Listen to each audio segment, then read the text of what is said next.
Digital Visa untuk kalian yang lapar akan hiburan. Digital Visa untuk kalian yang penasaran dengan pengetahuan. Digital Visa untuk kalian yang pengen bergaya, beli apa aja. Digital Visa untuk kalian yang pengen happy, di rumah aja bisa tetap party. Digital Visa untuk kalian yang anti nge-lag, jadi tetap connect. Bahkan Digital Visa untuk kalian yang anti ribet dan pingin cepat. Karena Digital Visa untuk Indonesia lebih baik.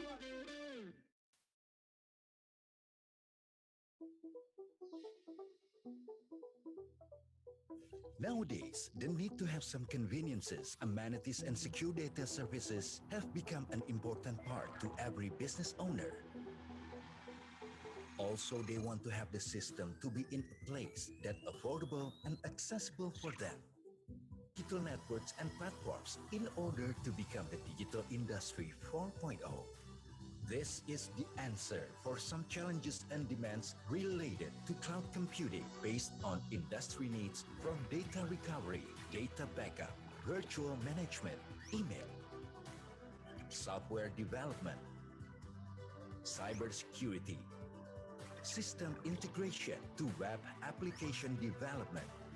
Flow Cloud provides public, private, and hybrid multi-cloud platforms in which you can get fast, smooth, and effortless services to bring the customer experience to you.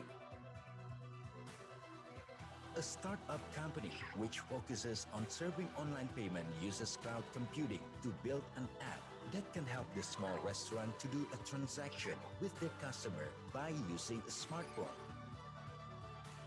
Many enterprises use cloud computing to build a better infrastructure to fulfill what market needs.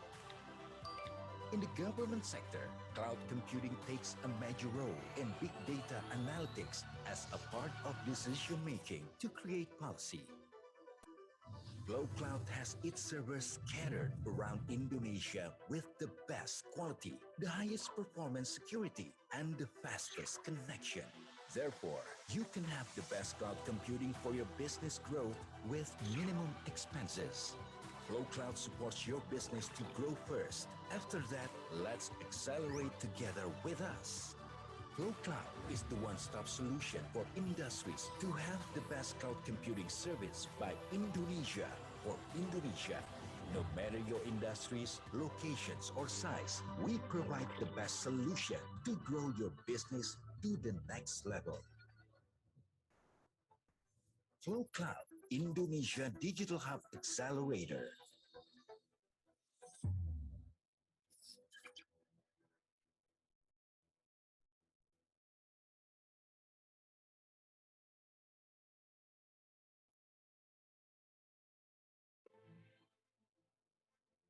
Huawei is a leading ICT company providing end-to-end service in more than 170 countries. For over 20 years, Huawei and Indonesia have worked together to achieve a connected, intelligent world. We are a family of more than 2,000 employees in Indonesia. We provide 5G solutions, securing 91 5G contracts with #1 standard contribution. We have 5G essential patents globally. We support the government with the Palapa Ring, connecting 7 regions and 440 cities and regencies. Our 5G use cases include mining, fishing, archaeology, agriculture, and more. In Indonesia, we achieved 5G trials with Telkomsel at Asian Games 2018 and disaster management trial with the Ministry of Communications and Informatics.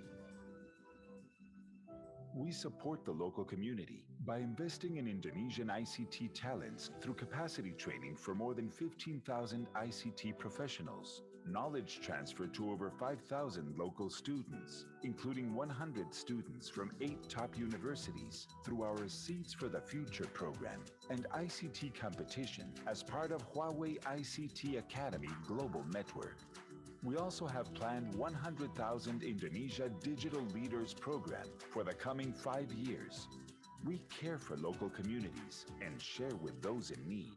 To support Indonesia fight the coronavirus outbreak in 2020, Huawei provided our technology for online education and video conferencing and AI diagnosis solutions for hospitals.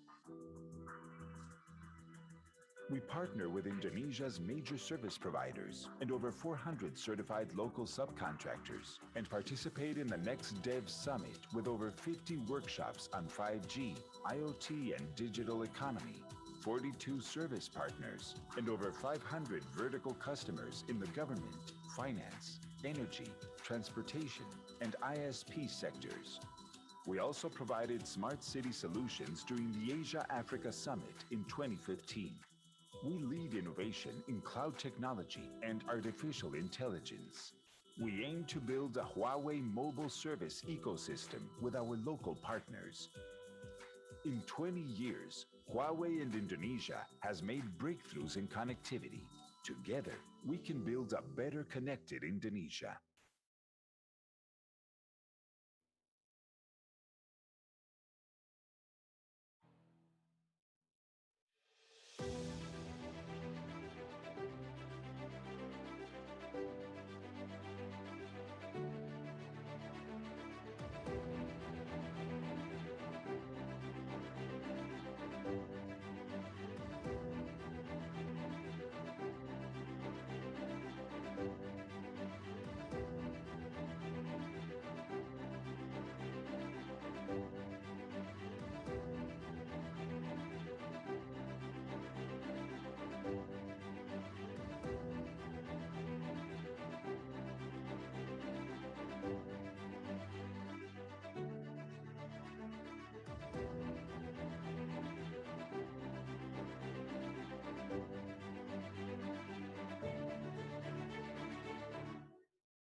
and valuable knowledge from prominent speakers. So let's start the function.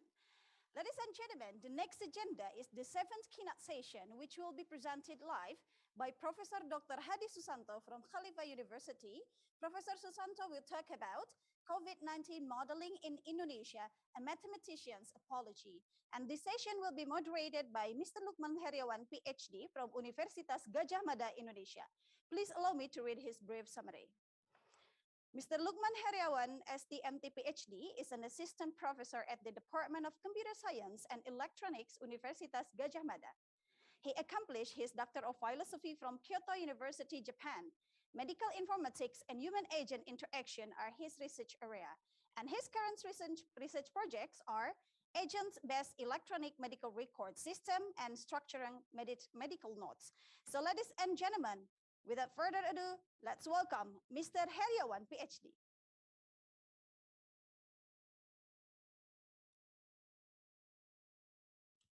I'm sorry. Thank you very much for the time, the MC. Let me introduce Prof. Hadi Susanto background, and also thank you very much for Prof. Hadi to be attend in this conference.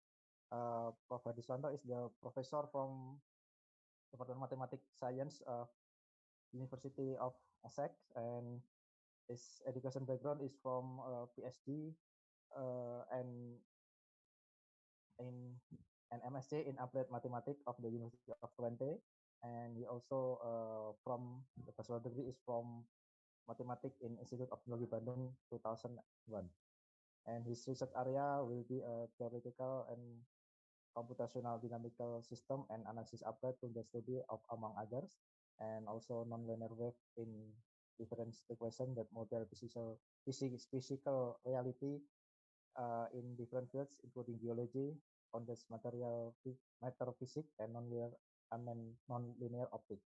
And we have several publications, and which is some of them is recently is about the epidemic modeling of COVID-19 in Asian country using genetic particle fitting algorithm with the presence of second wave.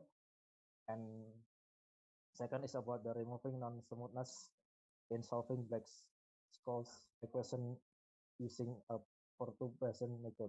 I think it's quite trend this research publication.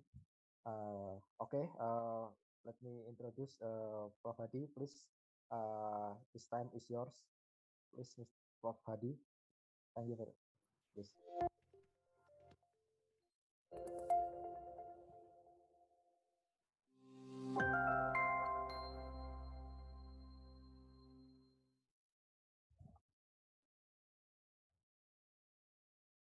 Okay.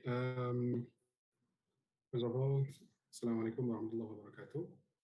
I would like to thank the organizer for the opportunity to be here, even though it would be much nicer if we can meet in person, but due to the situation that doesn't allow us to do so, so we have to be content with meeting online.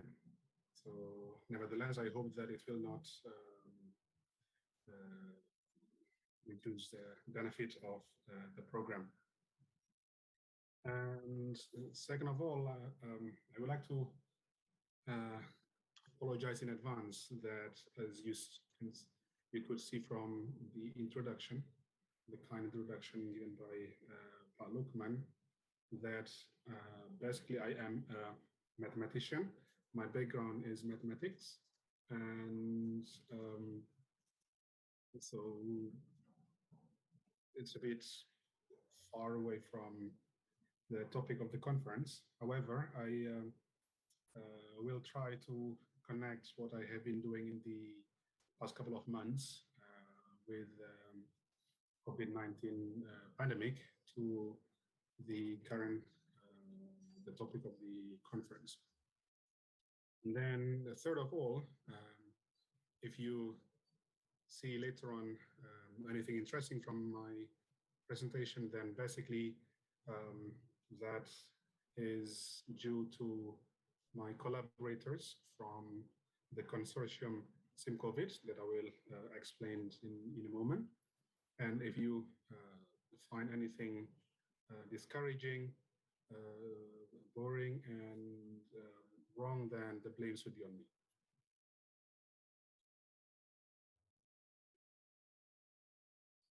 So as I mentioned, that actually what I'm going to present to you is results of a collaboration with colleagues from several universities in Indonesia as well as from abroad. However, 100% of the members are Indonesians. So I have the opportunity to collaborate with them, learn about COVID-19 modeling from them. And as the title of the talk, then I will see and a bit explain and a bit apologize on behalf of them if there is anything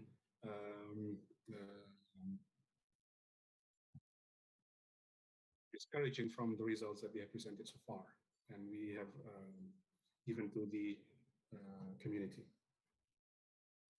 So the outline of the talk in the next about 30 minutes, I will be giving an introduction and then some recent results of what we have done with in our consortium. So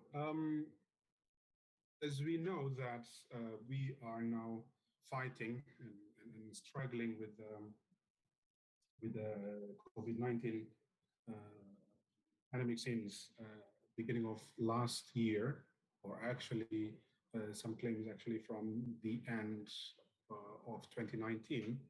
And actually, we have to be prepared and we have to be ready that the similar threats might appear sooner than later. Okay, so why is that? Because as our world grows, as our population increases, then so do infectious disease threats. And why is that? It's because as we grow, as our population increases, we need to eat. And how can we increase our capability of producing food? We introduce pesticides, we introduce chemicals, or even genetical engineering. Those things also contribute to the increment of infectious disease threats in the world. And also, for instance, because we need housing. So what happened is we open forests, we basically change the use of lands for housing. So this was also eventually will create a problem as well. So there is no growth without any potential problem in the future. And by 2050, human population will be about 9 to 10 billion. So we can guess what will happen with the disease threats as well. That's why it is very important to realize from the very beginning that COVID-19 that we are experiencing at the moment, of course, we do not expect this, but most likely it will not be the last pandemic that we will face.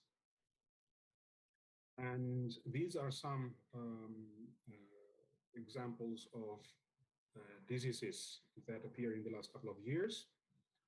Here we have the 3 different colors, denoting whether the disease is newly emerging, re-emerging, or resurging, which means that in the past it was already gone, but then appear again, or deliberately emerging or created. And one example here is the anthrax bioterrorism that was related to the 9/11 incident in the past. Okay. And these are casualties related to the latest diseases or pandemics that ever occurred before. And this picture was taken last year in April when COVID-19 was just emerging, which means that the data here about the casualties, these are not might not be relevant anymore.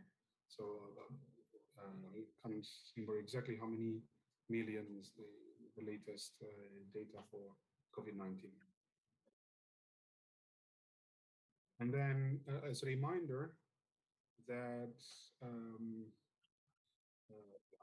I'm sure we have seen these characteristics of the pandemic, but I would like to remind myself at least that this COVID-19 was first identified in patients with respiratory illness in China in the end of 2019. And then it is a zoonotic illness, which means that it comes from animals, and then it has become pandemic. Even there is a big possibility that it will be an endemic problem, not just pandemic. And then up to now, we still learn new things about the disease. Okay, so the latest update, maybe the biggest one is with Delta variant, and the recent one we hear about Lambda variant as well. So basically, everyone is still learning new things about the disease, and because of that, actually, it is also important to realize that it is an opportunity for us to be in the same, in quote, starting point with other countries with better resources. Okay, so if we remember, beginning of last year, that it doesn't matter whether it's a big country or a small one, everyone was busy dealing with the disease. So everyone was at the same starting point. Okay, and it is actually in a way also a good opportunity for developing countries to catch up with the other big players. Okay. And then symptoms include fever, cough, shortness of breath, and also belonging to new things that we learn. There's also a discussion that COVID-19 might not be just showing symptoms related to respiratory problems, but also other things that might not be immediately clear that it is COVID-19. So, in our position, what is the role of, or what is the position of mathematics in this regard? With my background, so basically, I would like to use this as an example. What I'm showing here, I'm sorry if it is disgusting. So the left picture here is a picture of smallpox. Okay. It looks similar to chickenpox, which is still existing until today, but it is different. Smallpox is very lethal. Okay, and a couple of years ago, WHO finally announced that smallpox has been eradicated, which is very very important and good news for human being in general. So the difference between smallpox and chickenpox is in a way, in a brief way, is the location of the blisters here. Okay, but the lethality is very different. So what happened is that smallpox in the 18th century, so 1700s, okay, statistics show that 3/4 of all people had been infected. So 3/4 of all people in the world at the time have been infected by smallpox. And usually, people caught it in their first 5 years of life. So which means that as a child. And then out of the people infected by smallpox, 20 to 30% were killed. And compared to COVID, this is much. This was much much stronger and more dangerous than COVID-19. And to describe how dangerous it was. So smallpox contributed to 1/10 of all mortality at the time. Okay, so we can imagine it was a big problem. Okay, and the story of how to eradicate smallpox in the world, actually, it was starting back in 1000 BC in India. So what happened is that at that time, people knew already, or they invented some methods for smallpox. So what they did is they took some parts of the wounds, and then they grind them and dried them, and then after that, the result, they blew into noses of healthy people. So in a way, this looks like vaccination. And this traditional thing was called virulation. Yeah, it was called virulation. And then, so it was already invented in India. So it's actually an old method. And then it was introduced in Europe in the 1700s. Okay. And there was a problem with this method. The problem was that because of the blowing to the nose of healthy people, there were cases where such method created full-blown cases.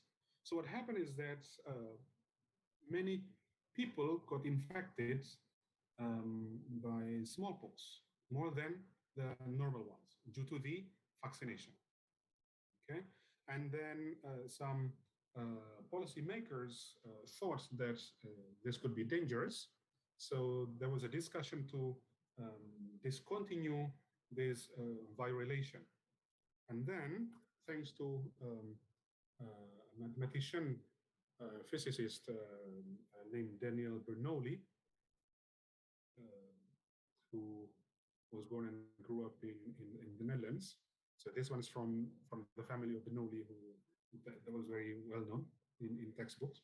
So what happened was that Bernoulli made some mathematical modeling of the virulation or this vaccination. And then his analysis showed that even though this kind of vaccination can create full-blown cases to the environment, to the population, the advantages were more better than the disadvantages. And because of that, so he advocated the continuation of this vaccination, and even made a statement that is quite well known until now. Namely, I simply wish that in a matter which so closely concerns the well-being of the human race, so for things related to the well-being of human population, no decisions shall be made without all the knowledge which a little analysis and calculation can provide, which means that all decision that is related to the well-being of the human population, then basically such decision must be accompanied by some mathematics. Okay, so this is what Daniel Bernoulli wrote in his report, and his suggestion was listened by the government at the time. So they kept continuing the vaccination, which in the end led to the eradication of smallpox. So what we see from, or what we can conclude from the previous description is that mathematical modeling is important for these reasons. So the first one is a forecasting and evaluation, namely calculate risk and benefits, just like what Daniel Bernoulli did. And the mathematical modeling can be used to provide feedback to national policies.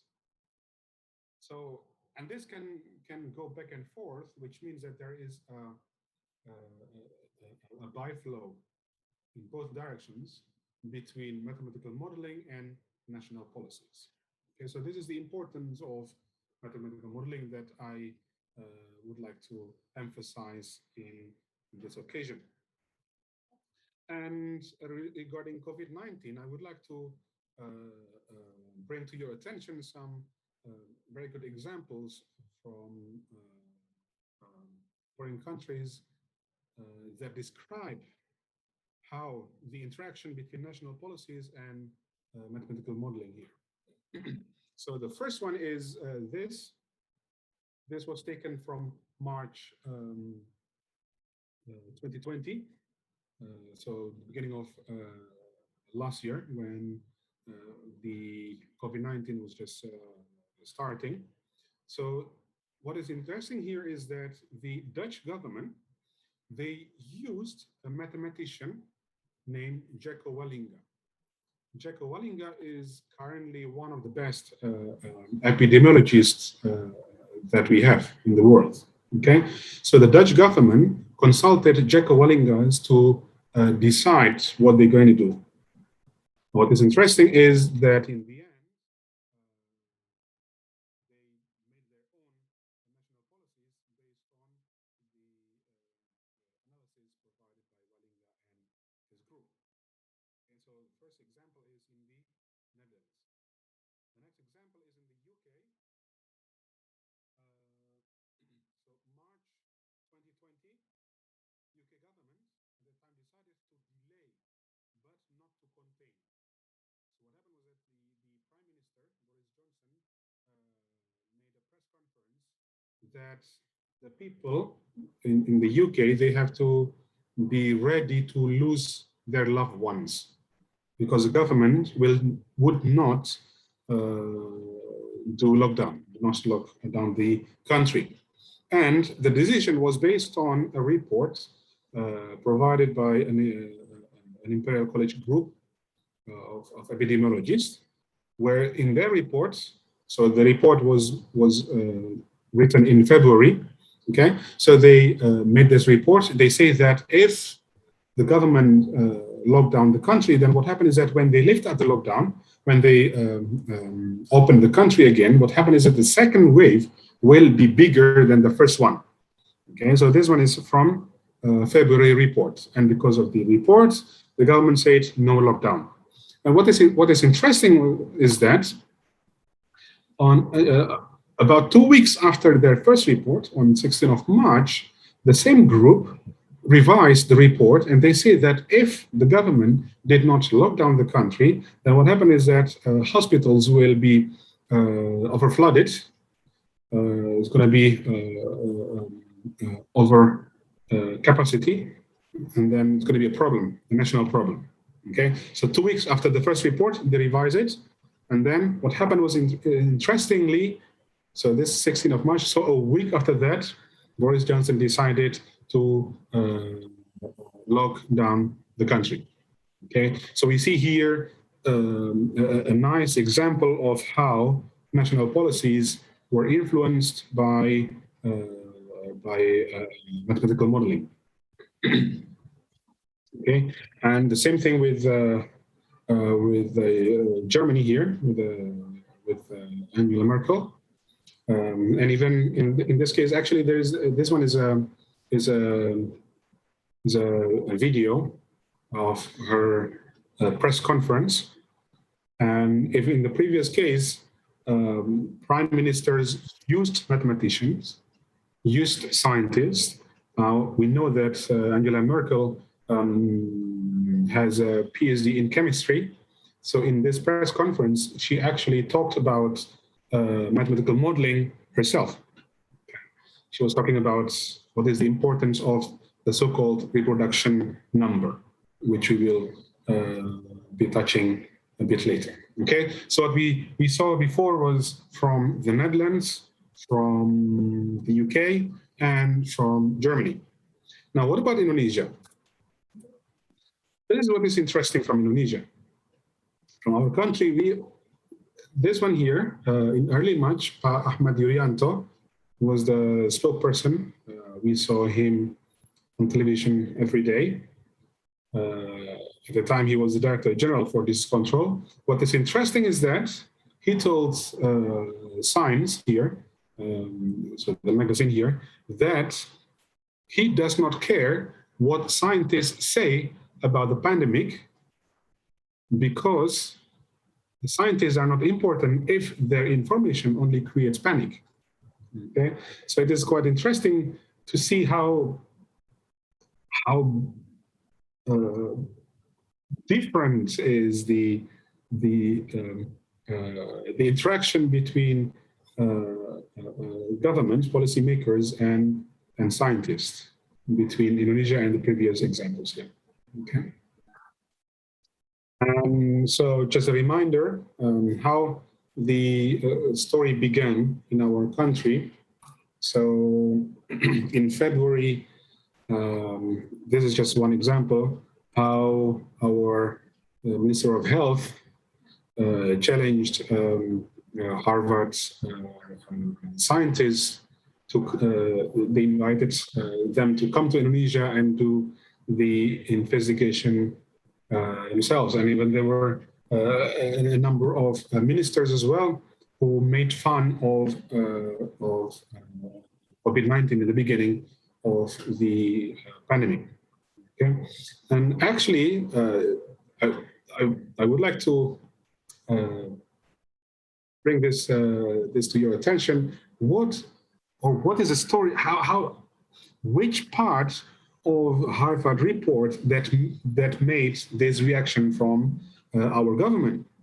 Because I believe that not many of us here saw which report that Harvard was talking about here, which Harvard report that the minister was talking about here. Okay, so actually what happened was that actually the beginning of the story was this one. Okay, this is a report that was written by Mark Lipschitz and his group from Harvard, where basically they did some simple, actually what the analysis is very simple actually. And for those studying statistics in undergraduates, you might have learned the same methods that they use with some, of course, some refinement. Okay, so where basically they predicted how many infected people or travelers coming to countries from the number of passengers coming into the country. Okay?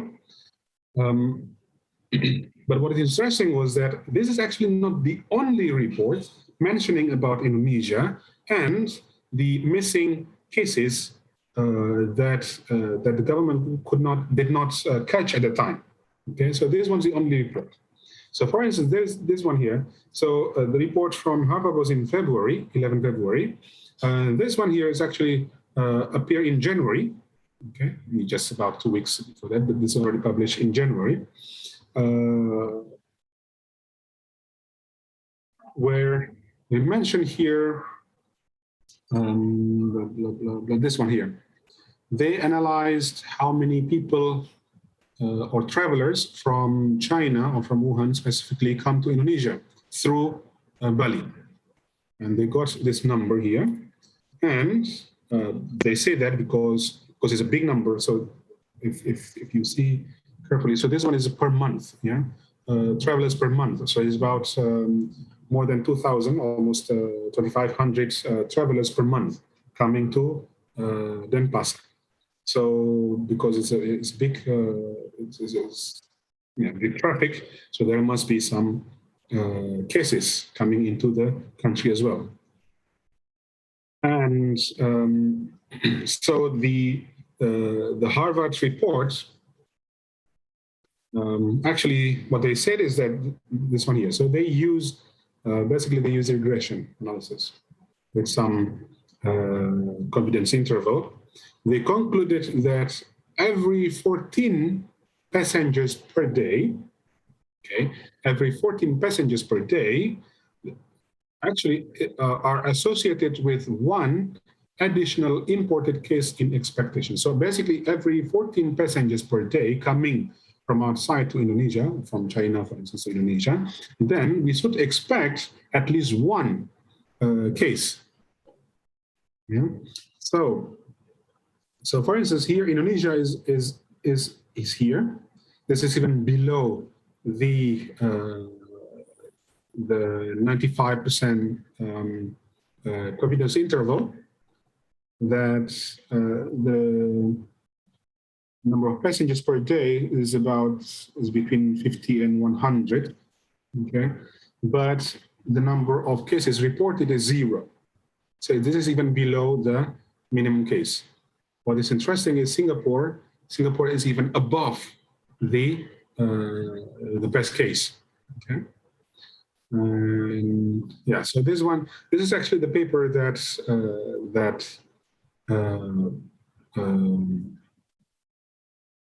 made the headline. Okay.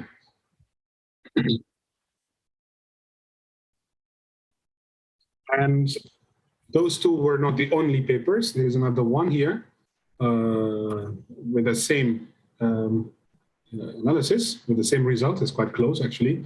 That by that time, by February or March, then basically there should be between 10 to 30 cases in Indonesia.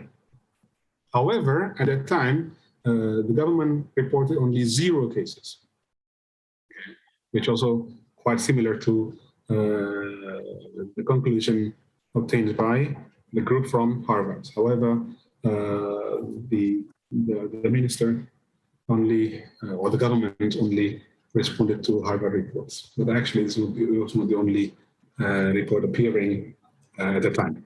Okay? And then we saw after that, immediately everything increases exponentially. And then this one is interesting.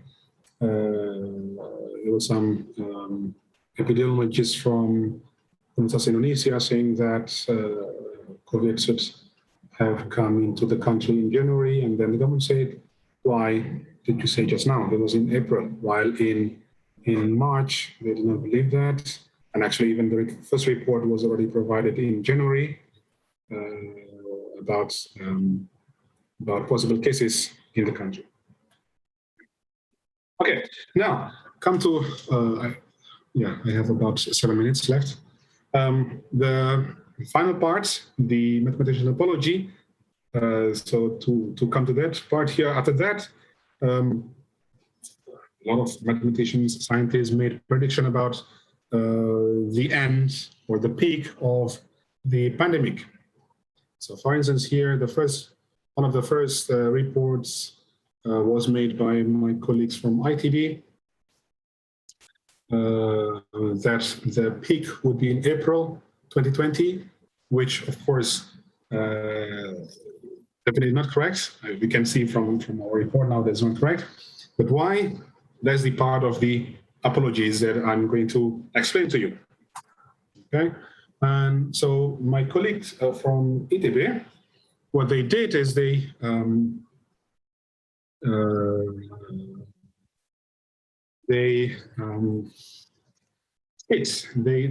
fitted data reported by the government at the time, which was too early, to some function, which is called recharge curve here. And the result of the fitting provided some parameter values. And if we use the parameter values here, then we obtain the result as reported by the mass media. Okay, so the first prediction, the peak was in April. And then, so this one, the first prediction was using Richard's curve fitting. And then after that, many predictions using compartment models, okay, where basically the group of people are separated into three classes, into three groups. S here means susceptible or healthy people, and then I is infected, and then R here is removed, where removed contains two parts, recovered and deceased. So either the people become healthy again, or they pass away. Okay, so and then these are the dynamics of the compartment or the groups, which I will not be speaking about.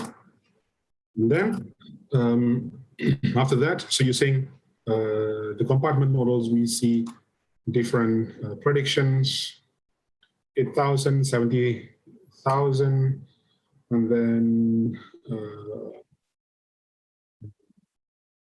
BIN also made their own prediction, and then BIN prediction was commented by ICoICT Institute, and then made some revisions.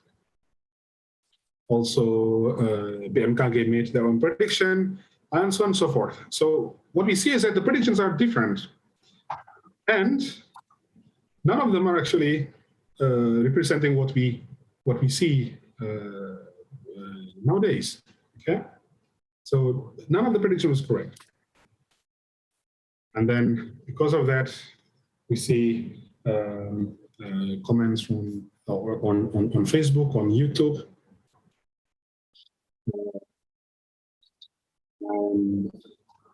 Yeah, so now okay, so the prediction was going to be in April or July, but what we see is that even the first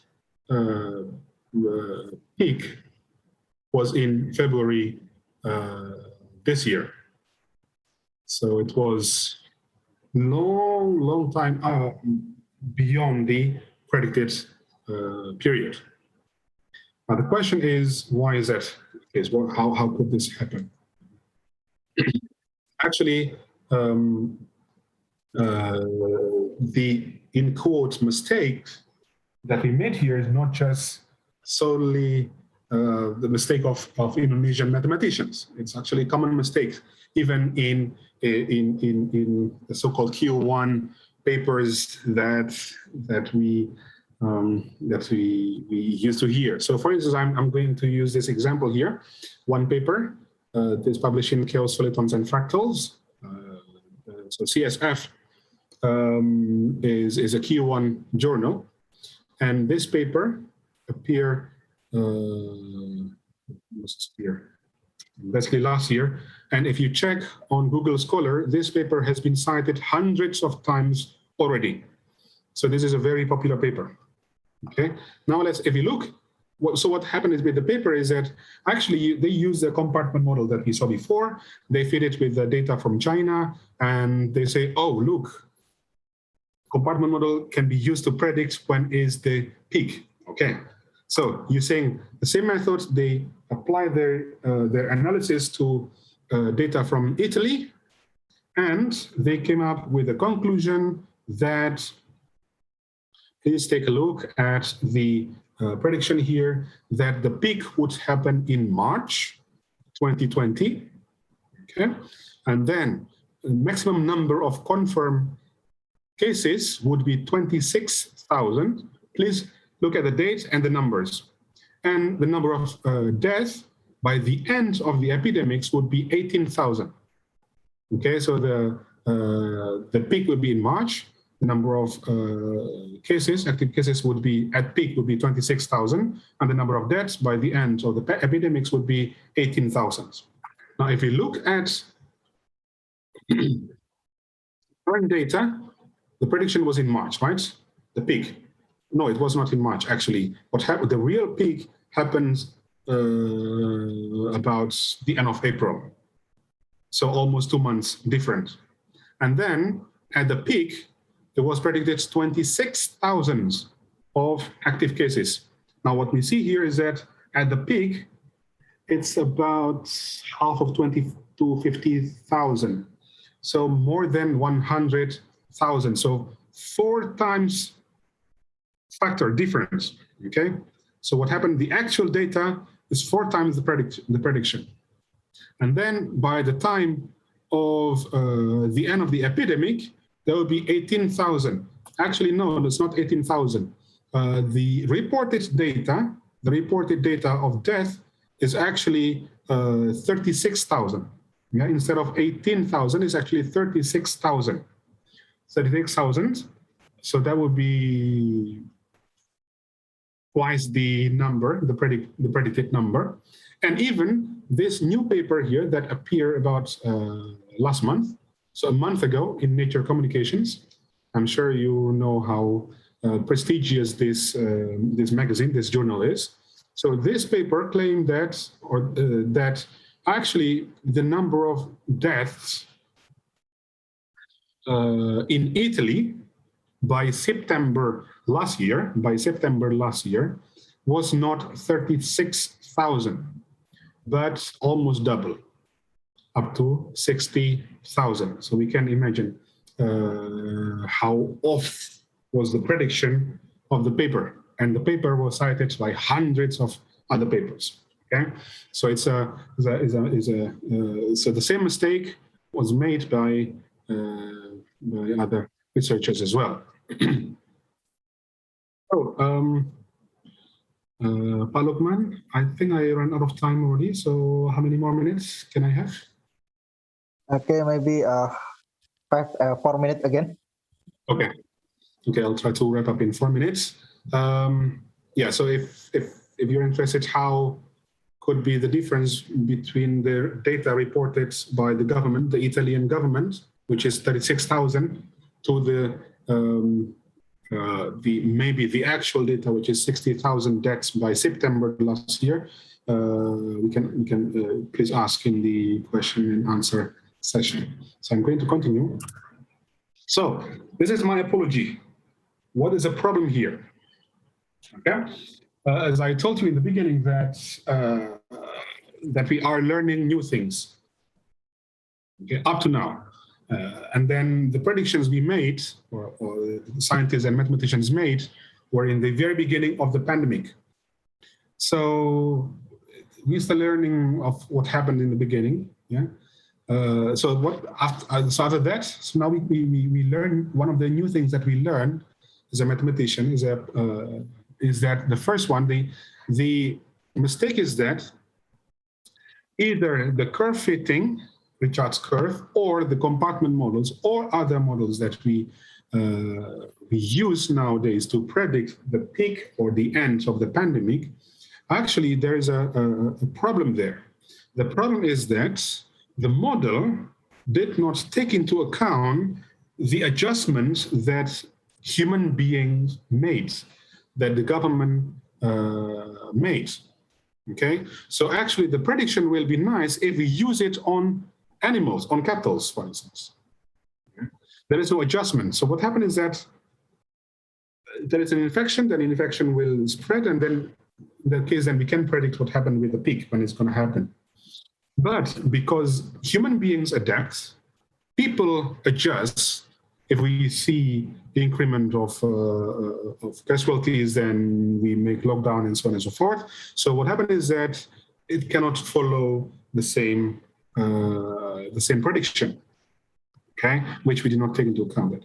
Also, actually, we made also assumptions. When we do modeling, we made assumptions. However, the assumptions here were difficult to explain to the reporters.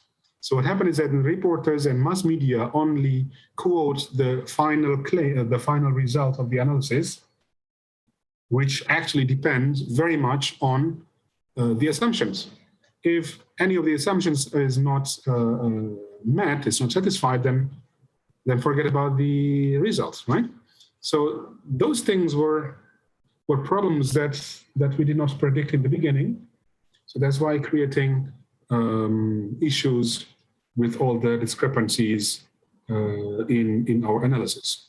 So there's my mathematician's apology that is actually part of the main part of the talk here. So, okay, 1 more minute. So what is after that, we learned that what is the best way to evaluate policy changes made by governments is actually one of the things is the so-called basic reproduction number. So it is important to follow the reproduction number. I'm going to skip this one here. So what is the reproduction number is actually epidemiologically it is a result of multiplication between transmission probability and number of contacts and duration of infectiousness. So P here, the transmission probability is reduced by log down. Number of contact per unit time is also reduced by log down. Transmission P here, transmission probability can be reduced by using mask. And then the duration of infectiousness is reduced by medications. Okay. So what our consortium made was several methods of how to calculate reproduction number that can be used to evaluate the policies made by the government. And our methods, we also use artificial intelligence as well as one of the methods, which is related to the topic of the conference. So our software was used by government, implemented, for instance, in the website of Ristek Brin, and also used by Jawa Barat government to evaluate their policies. So finally, I hope I convince you that mathematical modeling is very important, even though in the past we learned in the beginning of the pandemic that there were discrepancies, there were off predictions. I hope I successfully conveyed my apologies on behalf of my colleagues, mathematicians, that we learn new things, and also there were assumptions that were not reported in the mass media, and that created like confusion to the people. So finally, I'd like to thank you for your attention. Okay, thank you very much, Prof. Hadi, for your interesting research. I think it's very trend now for this kind of the research.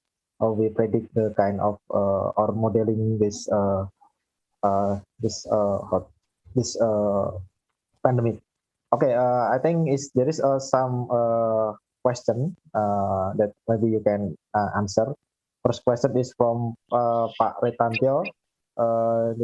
He asked about on 16th March, why did the group change the model? What parameter variable were changed and what made the change of the model? In your presentation, you said that on 6 March, the group is changed the model. So is in the question and answer? Yes. Chat, okay. So can I just? This is the question from participant. For participant. Can you repeat the question again, please? On 16 March, why did the group change the model, and what parameter variable were changed, and what made the change of the model? Oh, is that about the report from Imperial College Group? Yeah, yes. Okay, so if that's the case, if that's the question, so actually, what they change in their model, of course, I can't speak on their behalf, but I'm going to just answer the question based on my understanding. So in the first report, what happened was they just used the compartment model as it is, okay?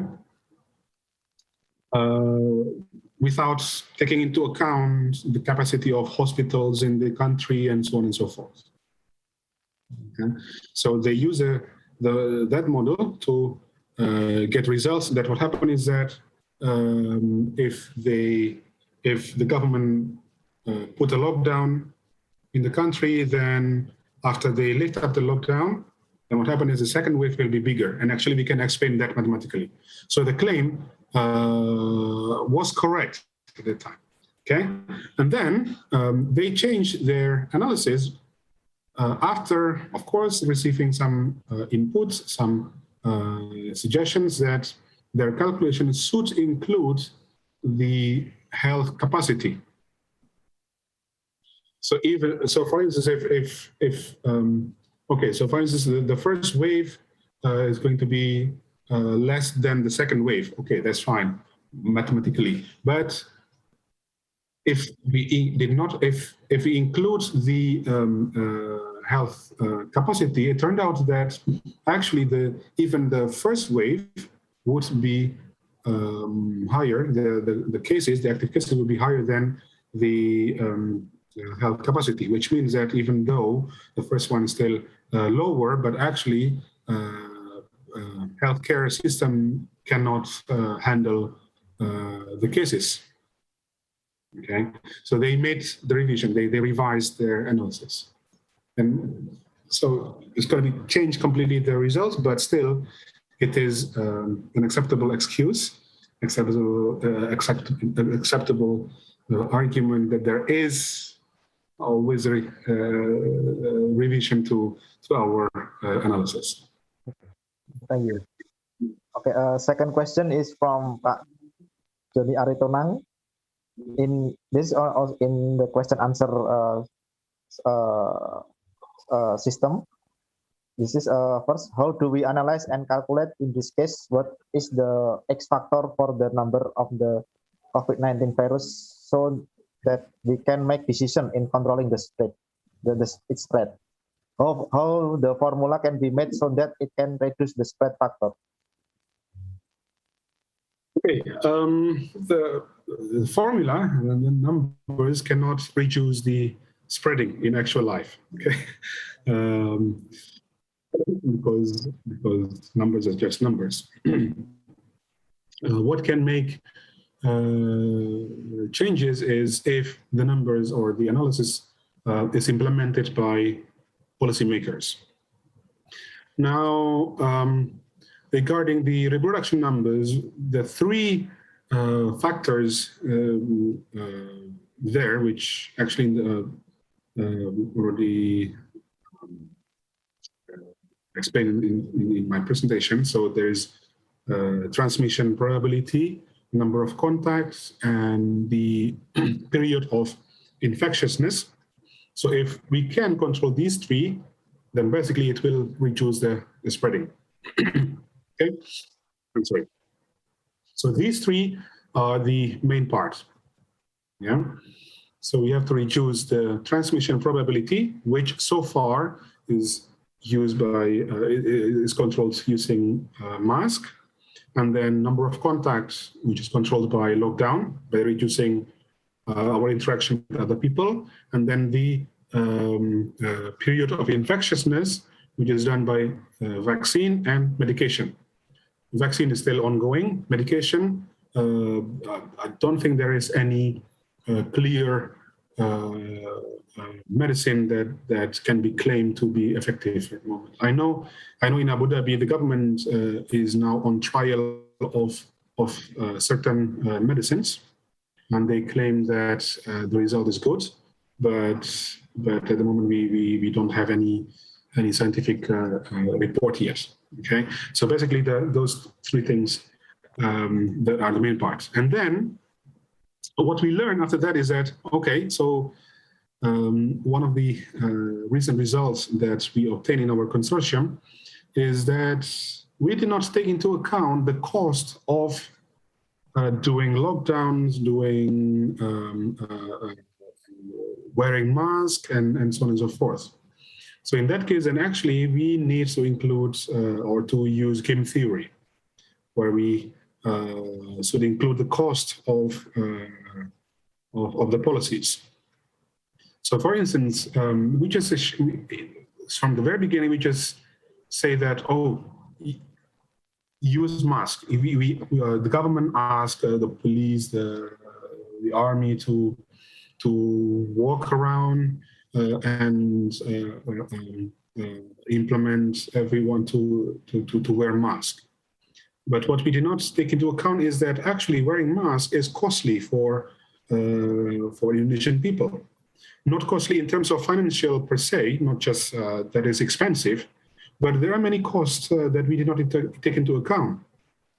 And I did not take into account as well, I did not realize the cost here until I came to the country. So actually, so last time I came to Indonesia was in 2019, in November 2019. And then I could not come back to Indonesia. And then the first time after that was actually 1st of July, so the beginning of last month. And then I saw from interaction with relatives, with neighbors, I know that it is very expensive to wear a mask. Not just expensive in terms of financial reason, but also from many other things, which we try to include in our current model, where we use game theory, which I unfortunately did not have time to present that. Okay, thank you very much, Pak Prof. Hadi, for the answer. I think this is the last question before we have time up. How about the China? That they follow the very good mathematical model, so they can contain the virus so well, compared with the other big population country? Okay, actually, from my experience, actually, the mathematical model that can be done is very simple. What is important is how to implement the analysis in real life, and that's the difficult part. And the mathematical analysis is very simple. We can always include more and more variables, more effects, more compartments to our model, which is going to, of course, make it complicated and more realistic. But in the end of the day, everything comes back whether it can be implemented. If the implementation is not effective, then it's not going to work. And that's actually the case with China, with Gulf countries. One thing that is completely different from Indonesia is that those countries, the government is playing a very strict rule. It's like a dictatorship in quotes, okay. Which luckily is in good direction. Okay. So, for instance, in UAE, if we don't believe that there is COVID, that's fine, but just don't talk about it in mass media. Okay. If we do that, then we will go to jail. we can't. Okay. Yeah. So that basically is how to implement it. That's the main problem.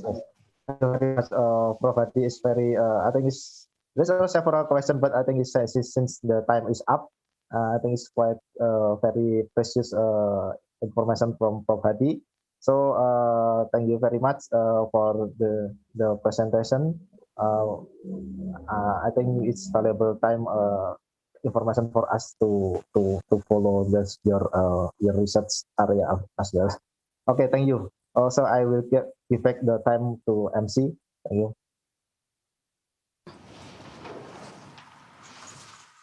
Thank you, Professor Susanto, and also Mr. Heriawan, PhD. And now we would like to kindly invite both of you to have a photo session. All right, so we would like to capture this moment. Would you please give your best smile for the audience? All right, so 1, 2, and 3. Thank you. Thank you, Professor Susanto and Mr. Heriawan, PhD, for this amazing session. So ladies and gentlemen, let's move on to the next agenda. That is the 8th keynote session, which will be presented live by Dr. Reza Khorshidi from the University of Oxford. This time, Dr. Khorshidi will present the topic, From Model Fit to Market Fit, a Path Towards Turning ML Research into ML products with real-world fit. And this last keynote session will be led by Mr. Isman Kurniawan, PhD from Telkom University. So please allow me to read his brief summary. Mr. Isman Kurniawan, PhD, is a lecturer at School of Computing, Telkom University. He accomplished his doctorate in computational science from Kanazawa University, Japan. His research area is on computational chemistry, cheminformatics, and machine learning, and his recent publication, Predicting Water Quality Parameters in a Complex River System, COMFA, Molecular Docking and Molecular Dynamic Studies on Cycloguanol Analogues as Potent Antimalarial Agents, and Implementation of Ensemble Methods on QSAR, Study on NS3 Inhibitor Activity as Anti-DNG Agent. So ladies and gentlemen, let's welcome Mr. Kurniawan, PhD. Okay, thank you for the introduction. Okay, Assalamualaikum warahmatullahi wabarakatuh. Okay, good afternoon, everyone. So we'll start for the last keynote session in this conference. And the keynote speaker for this session is Reza Khorsidi, Doctor of Philosophy, for a speech with the topic from model.fit to market.fit about toward turning machine learning research in. Okay, first I would like to greet Dr. Reza. Hello, Dr. Reza. Good afternoon. Hi, nice to meet you, everyone. Okay, how are you? I'm all right. I just saw in the chat somebody said, Terima kasih, Professor Hadi, and it reminded me of my trip to Indonesia almost 5-6 years ago. It's a pity that we cannot see you guys in person in your beautiful country. Yes, okay. So yeah, I hope we always in good health in this pandemic condition. So before we start the speech, I will introduce briefly about the keynote speaker. Okay, as I said before, the keynote session is Reza Khorsidi, Dr. Phil. He is a chief scientist at AIG and also PI at Deep Medicine program of the University of Oxford. He obtained a Dr. Phil degree in machine learning science from University of Oxford in 2011. Research are these several topics: probabilistic machine learning and deep sequence model for biomedical informatics, population health, and precision medicine.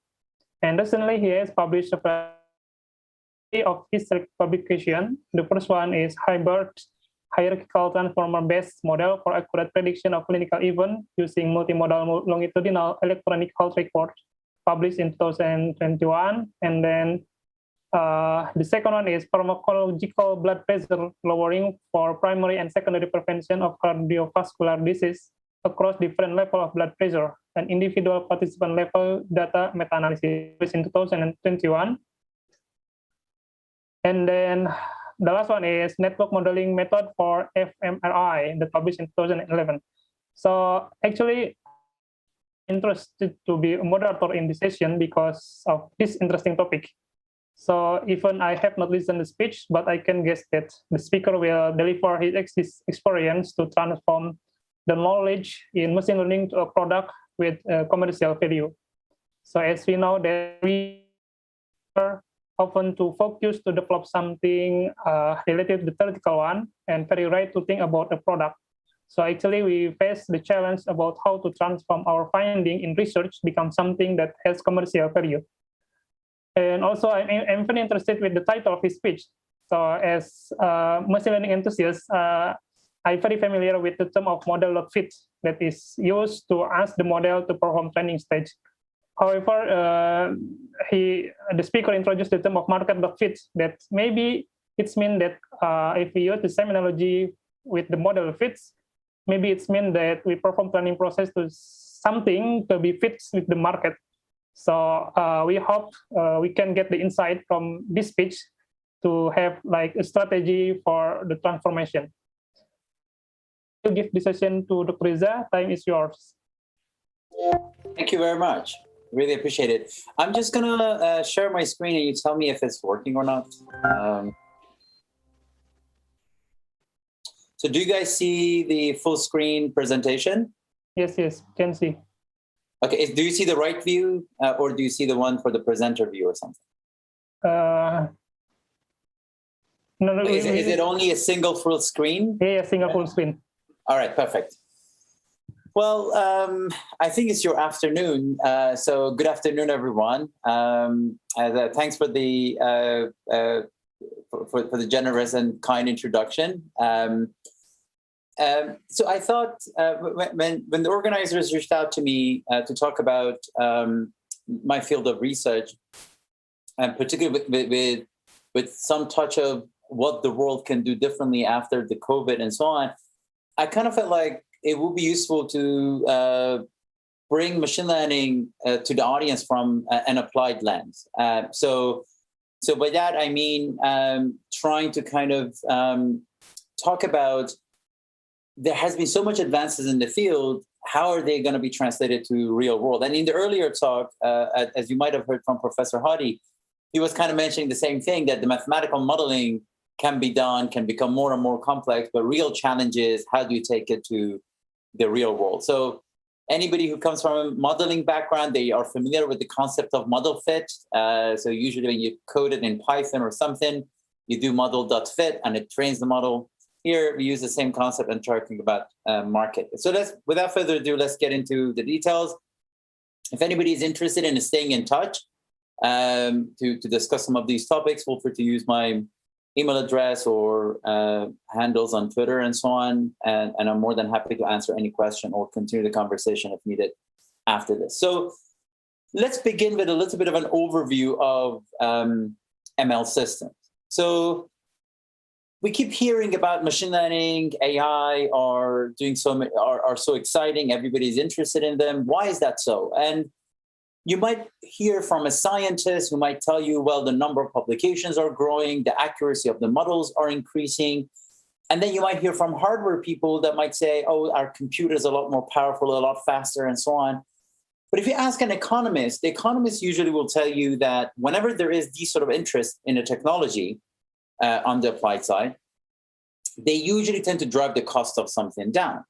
And that's something in the world of machine learning is prediction. So in other words, an economist will tell you that what machine learning does is that it drives the cost of prediction down. So what happened in the past almost half a century or more is that through the advances of machine learning, our ability to predict became a lot cheaper and so on. So, and that's the argument that Ajay Agrawal and co-authors talk about in their book called Prediction Machines.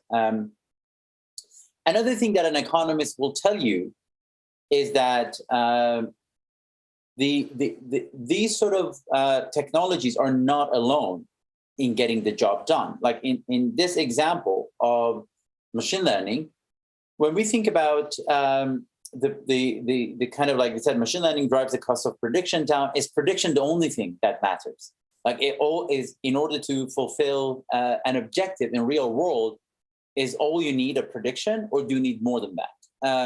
So for example, if you look at a typical ecosystem within which AI or machine learning operates, you have data in one hand, and data is fed to a model, which is the prediction, which is what we usually refer to as the model fit. And then that prediction gets turned into an action, and that action leads to an outcome. And then you look at the outcome and you say, well, is it working or not? Is it good or not? And then you basically correct course and use that feedback as part of your learning mechanism. And then that could create new data for you, or it might influence the way you use the data, and that cycle continues. And also, in order for the prediction to be mapped to an action, you might exercise judgment. Like, for example, a model might say, the number of people who might get COVID might be going up by 10% or 20%, but that doesn't mean it's a ready decision. It's just an input to a decision process that a politician's judgment might be paired with that prediction that might lead to a decision such as everybody should wear masks, or we're going to go through a lockdown, or we're only going to keep the essential shops open, and so on. So this is really the ecosystem that you saw happen in the past couple of years in everybody's life, that there are different types of models that predict the efficacy of vaccine, the models that predict the spread of the disease, the models that predict the risk of hospitalizations, hospital load, and so on. And then when they got paired with some judgment, political judgment, economic judgment, health outcome judgment, some actions came out of it. And in some countries, these actions led to good outcomes. In some countries, a different set of actions led to outcomes that were not desirable. And that led to a feedback loop that countries started to change their way of the next decisions they made. So, for example, as you see in different countries, at different stages of the pandemic, there were some response to how much error they had in their decision making and so on. And that led to more data, more learning, and so on and so on.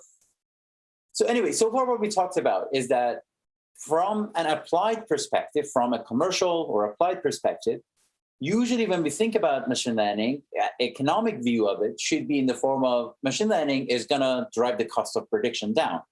And whenever the cost of something goes down, many applied domains start to think about it as a potential opportunity because they think, can I change whatever problem I have to that technology problem? Like, for example, a similar example to that in the past was when, for example, computing became so cheap and so available.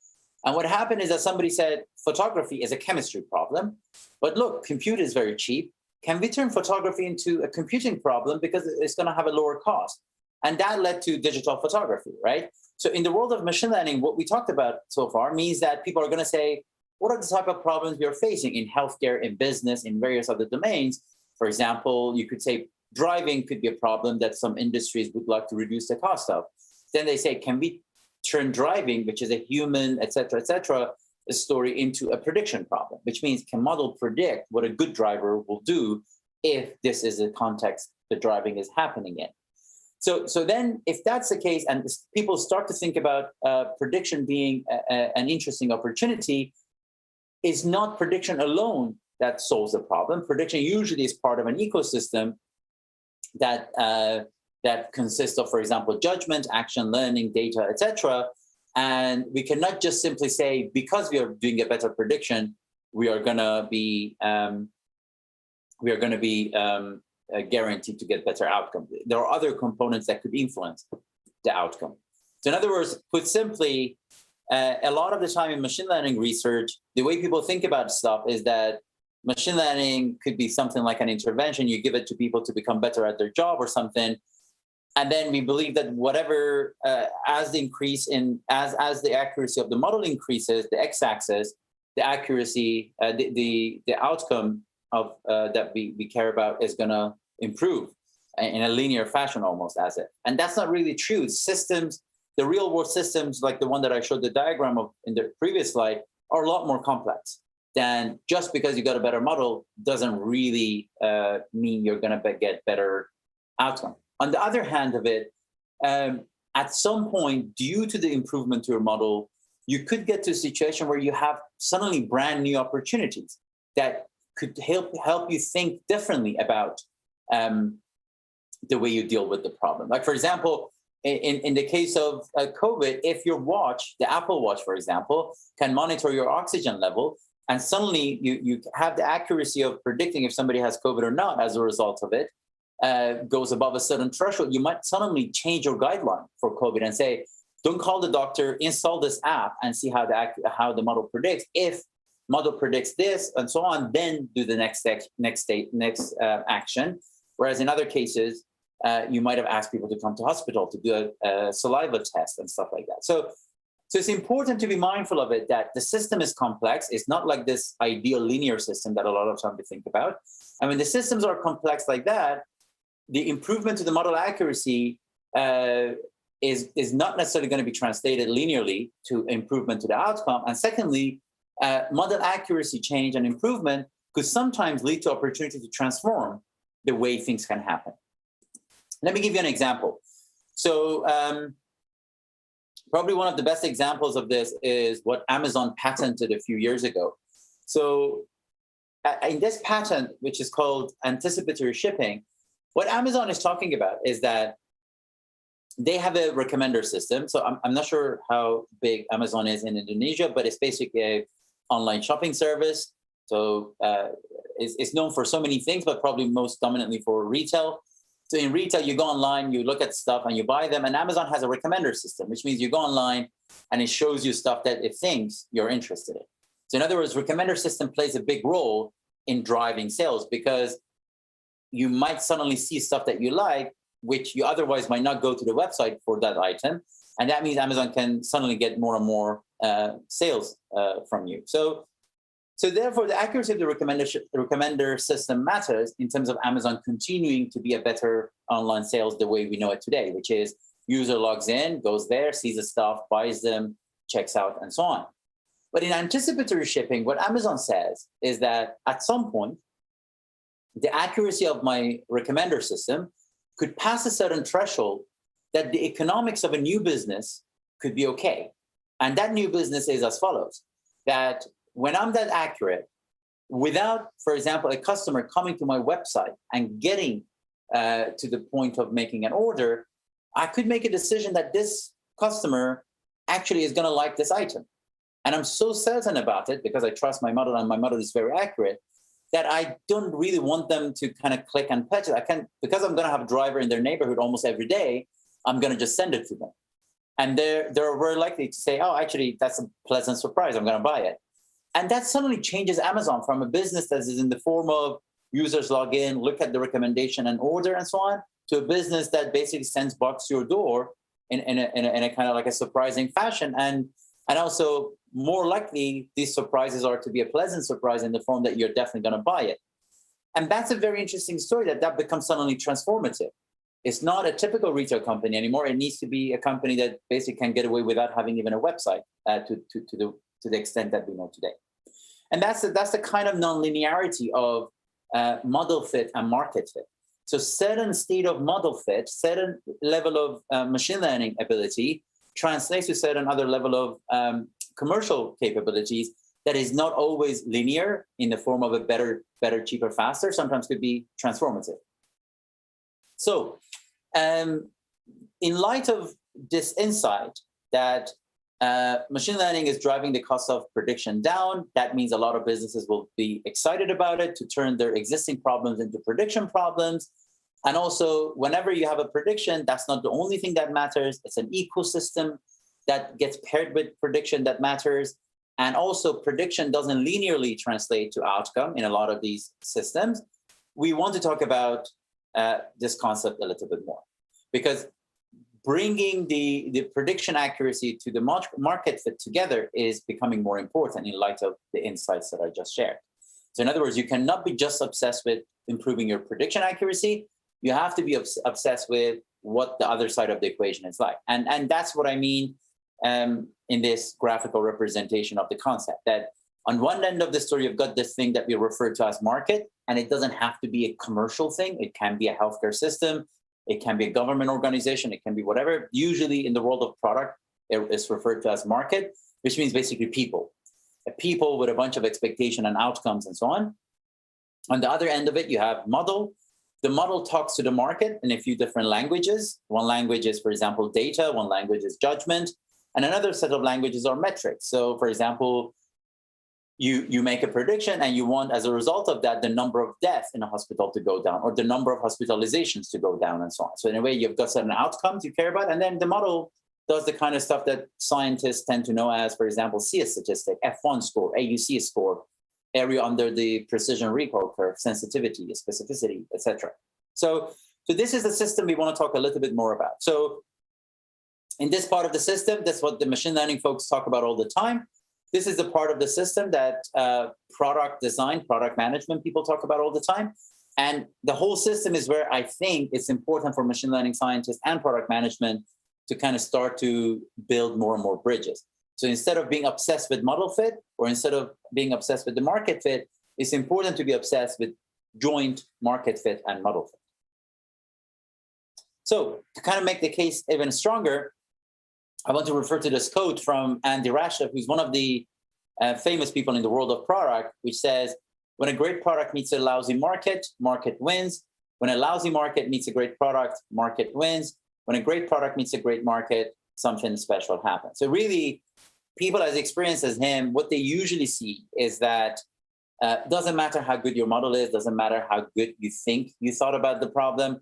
Ultimately, it's important for the product to be fit to the market, because otherwise, regardless of how good your ML is, how advanced it is, how cutting edge it is, how accurate it is, it's likely to fail if it's not a fit for that market. And that's what he refers to as a great market versus a lousy market, for example. So typically, when we talk about a product that is fit for a market, we are talking about these three key questions or criteria. The first one is what we call desirable, which kind of comes down to the question of will they? So what we mean here is that if you build this product, will they use it? Like, for example, you want to build a product for doctors. If you build it, will they use it? And that's not the type of question you can answer in a programming environment. This is the type of question you answer by getting out of the building and talking to your users or customers. In this case, for example, doctors. In another case, it could be a politician or a policymaker. In another case, it could be a retail customer and so on. So usually one of the key important factors in a product success is for the product to be desirable. And that means, will they use it if we build it? And that gets answered by getting out of the building and talking to people who are going to be ultimately users. No one else can answer that for you. You kind of guess about it and you could be wrong without checking with your users. But ultimately, the true answer to this question comes from testing your product with the users. Then the second question is, can we, or is it feasible? And that's a question that typically tends to be done better by people in tech, like machine learning scientists and so on. So in other words, you might say, I want to, for example, have this machine learning model that predicts the risk of rehospitalization for a patient. And if this model goes above a certain threshold, we believe it could be useful for the doctors, and doctors seem to be interested in it and so on. In that case, the question becomes, is it really possible? Can we really do it? Because that's where machine learning scientists can have a view. And they look at the data and say, well, we don't really have enough data to be able to answer that. Maybe the first phase is data collection, or maybe we can do this because we've got some early research from other people that shows that this level of results can be achieved and so on. So in a way, the can we question also is important. So there is a will they question, there is a can we question, and then there is a viable aspect, which is should we? So just because you can do something doesn't mean you should do it. Like, in other words, should, for example, Amazon build for example, software system for accounting or HR? That's a good question. I mean, maybe it should, but like typically its main obsession is with customer retail, cloud, and so on. So in a way, maybe that's a distraction for this company. Can Amazon do it? Yes. If they do it, will there be customer for it? Maybe. But should they do it? Probably not, because it's a distraction. So, and that's where people from strategy and more commercial aspect come in. And that's where you might say, well, scientists might say we can do it if you're given 5 years time, or if you're given $500 million budget. And user researchers or designers might come and say, if we build it, people are going to use it. And then the commercial folks or the strategy folks come in and say, wait a minute, we cannot wait 5 years. 5 years, the world is going to be different, or $500 million budget is not something our company can afford. So this is what viability is about. So in a way, ideally, you would like to build stuff that you can do scientifically from an ML perspective in this case. Your customers will pay for it, find it desirable. And also, it's something that you can sustainably run as a commercial initiative, as an applied initiative. It's in line with your strategy. You have the budget for it and all those things. So usually when we talk about market fit, this is what we're talking about. Something that is feasible, desirable, and viable. And that means, will they buy it? Can we build it? Should we build it? That's the kind of stuff we talk about. So let's pick an example like Tesla. So Tesla ultimately wants to be an autonomous vehicle company. So if you think about how do you know if Tesla is ready for autonomous driving, of course, a big part of that answer, probably the most important part of that answer, is AI's ability to make certain level of accurate predictions, right? So if you were to say, I'm gonna do this by getting to a certain level of accuracy in AI research, then I'm gonna build the car. The risk you're gonna have, in other words, today Tesla doesn't have the can we answer. Like, in other words, if you say, okay, the goal here is to build a product that is gonna be an autonomous vehicle. If we build it, will they buy it? Probably yes. Can we build it? Probably no. And then should we build it? A lot of money, maybe, maybe not, nobody knows. So when you look at the Venn diagram for Tesla, like if a few years ago, 2000, maybe 10 or something, it looks a little bit scary. And you might say, it doesn't make sense to kind of wait until we get the research to that level because it costs us a lot of money and so on. So instead, what they do is they kind of define an earlier version that is something like, let's build an electric vehicle that looks good and works, can go fast, can have enough lifetime for their battery and so on. And then when that vehicle is in the market, that basically we get the desirability addressed and it becomes a viable business. And then the can we question from an AI perspective could be a question we answer later. So we have the can we from a battery and design and hardware and so on perspective set, but the can we from an AI perspective will be something we'll get to in the longer run. So Tesla became an EV company, which now aspires to get to a certain level of AI accuracy down the road. And the beauty of this approach is that Tesla can update its data collection strategy, can update its sensor placing and all those things, collects a lot of data, and also can test its autonomous features as it rolls out the product with the real customers. So these are the kind of stuff that we are talking about, that like a typical scientific approach to this problem would have been to kind of wait until you get to a certain type of AUC or F1 or whatever, whereas a more product-oriented yet scientifically aware approach was to say, let's tick the desirability box, let's tick the viability box, let's have the tech aspiration on the AI, but let's settle for a kind of a lower level tech from and more around the hardware tech and mobility tech as opposed to autonomous tech. And then in the long run, that even further empowers us to kind of get to the autonomy tech. So the way I'm trying to tell this story right now is that we are going to be in a situation where we have so many objectives. You have the type of market fit objectives that could be in the form of revenue and so on. You can have model fit objectives that could be in terms of model metrics. And when you want to kind of come out of academia and take things to real world, the ability to kind of map these to each other becomes extremely valuable. And that's what I'm trying to kind of talk more and more about. So let's talk a little bit more formally about product market fit. So what we talked about is that machine learning is a critical part of a lot of these products. While that could be a key objective that a product team wants to achieve, doesn't mean it has to be the first objective. Sometimes strategically, you might assume, you might decide that ML goes a little bit later in the backlog as opposed to immediately and so on. And then that process is basically what is an option as opposed to an academic mindset where we always care about improving the model accuracy. So when we talk about product market fit, as the name implies, there is market in one end and there is product in the other end. So market is a set of related customer needs, right? So for example, Microsoft Word has a market. That market is not about, like, for example, financial market or something. It's about a set of customer needs. Customers need to write stuff, edit them, format them, etc. And that defines a market. And the product is a specific offering that is intended to meet a set of these customer needs. And then product market fit is talking about how well a product satisfies the market. So, and this is an interesting graphical representation of this concept from a book called Lean Product Playbook by Dan Olson, where we basically see customers in one end, and then you basically first need to define your target customers, and then you have to next define what are the needs they have that is not currently properly served, and then you should define what value you want to propose for them. And that's where the product market fit is going to be tested.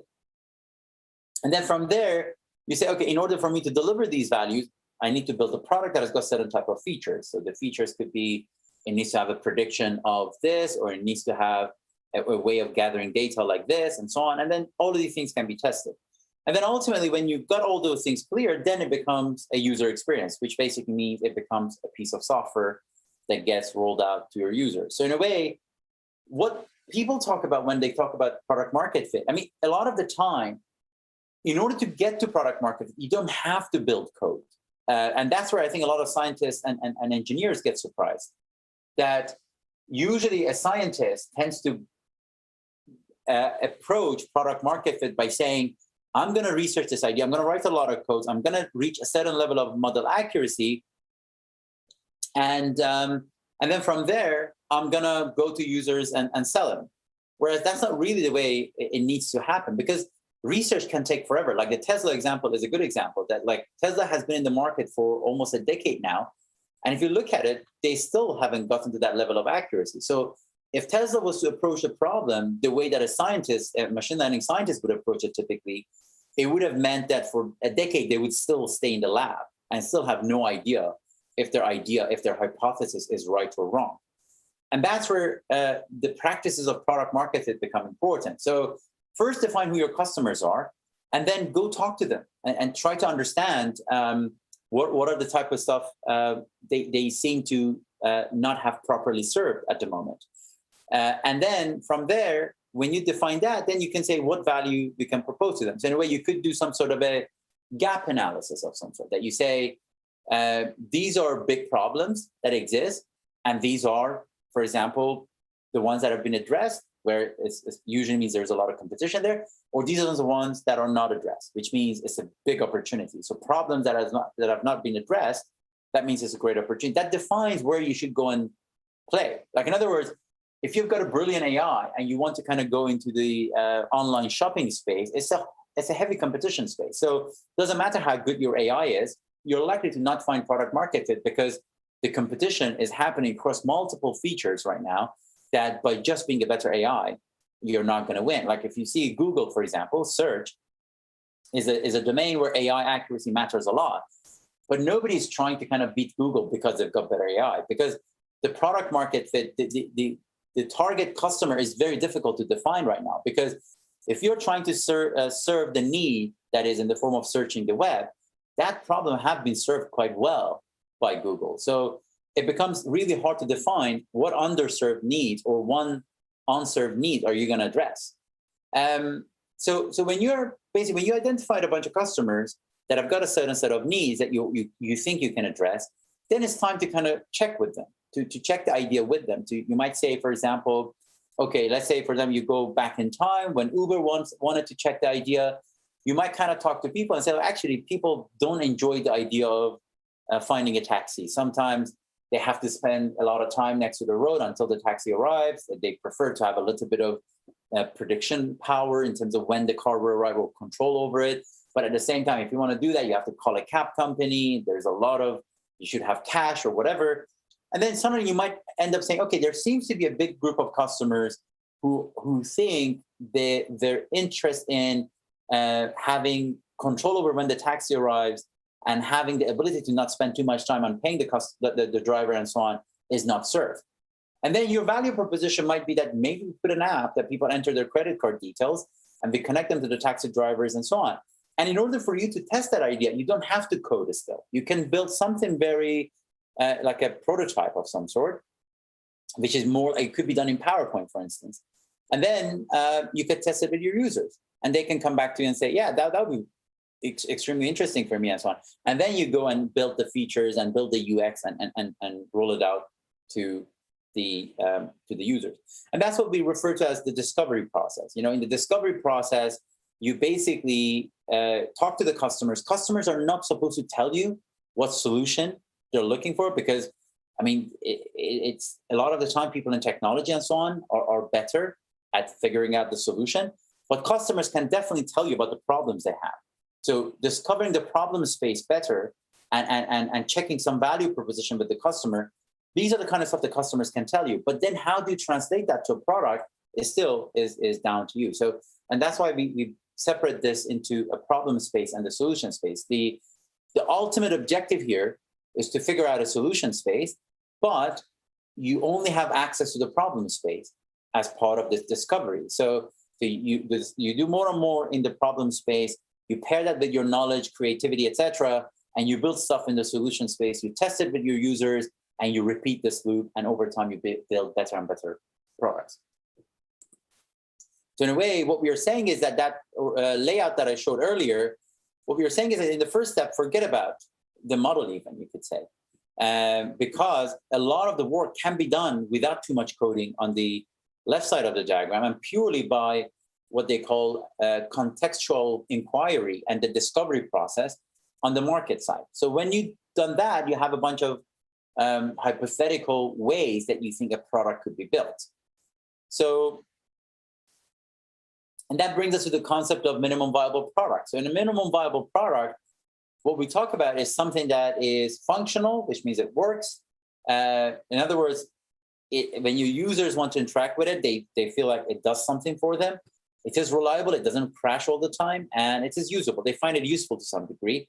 And also it could be sometimes maybe delightful. It does some stuff that brings a smile to their face and so on. So ultimately, you might have so many functions, so many reliability aspects, and so many usages that you have in mind for your product. But in the MVP, you try to kind of bring different pieces of each section to the user so they can engage and see it solving their problems. And then from there, they could expand more and more. So I could talk a lot more about this area, but I'm going to skip it and we could get a little bit into other aspects. And then when you become more and more certain about this is the way this product will work, you could now build beautiful designs around it. You could invest in the visual design. You could invest in the UX, interaction design, usability engineering, information architecture, and so on and so on. So all these areas are investments of resources that will be too early if done in the early days of the project, similar to the machine learning research. It would be better to kind of get some idea of product market fit, then invest in advanced research, then invest in complex design upgrades and stuff like that. So here I'll be going towards build, measure, learn. I'm not sure if anybody wants to ask any question right now, or because I cannot see the room. Do you want to have the questions at the end, or do you want to ask it? I'm comfortable either way. Actually, we have a Q&A session after your speech. Okay, how many more minutes until the Q&A? It's around 7 minutes. 7? All right. Yes. Good. So, I mean, earlier in this conversation, we talked about the fact that you want to solve a problem using machine learning. You think your hypothesis is machine learning can be thought of as almost a solution to a lot of problems. And therefore, you're like, for example, you might say, if I manage to analyze medical images and get to this level of accuracy, it's going to solve some problem somewhere. And that's why a lot of research happens without necessarily being obsessed about the market fit. But what we are talking about here is that how to ultimately solve the real world problem using machine learning. And so that's where the fundamental research is supposed to meet the real world. And one of the ways this can happen is that you need to define a bunch of, it's similar to what you saw in the world of clinical trials, where, for example, mRNA technology was thought to be useful in terms of solving some problems. You have years of research in that area. You build some molecules and it seems to bind, for example, in some biological settings, but still you don't know if it's going to work in real world or not. Like if you start to vaccinate people in the UK, is it going to work or not? And that's where you end up having a hypothesis. Your hypothesis is, if you vaccinate people, they're not going to get severe symptoms. Or if you vaccinate people, they're not going to get hospitalized. Or if you vaccinate people, they're not going to die. So what we are really talking about here is that you have a product, you have a tech in the form of mRNA, you turn it into a bunch of solutions, such as a vaccine, and then you have a bunch of hypotheses, which is, if this vaccine gets injected in the real world, which is not computationally reducible, but in other words, you cannot predict the real world because there's so many complex interactions. Then your hypothesis is that by injecting this vaccine to people, you're gonna reduce certain type of endpoints, for example, such as hospitalizations or severe symptoms and stuff like that. And that means in the world of biology, we have this basically the loop of intervene, perturb, measure, and adjust, and so on.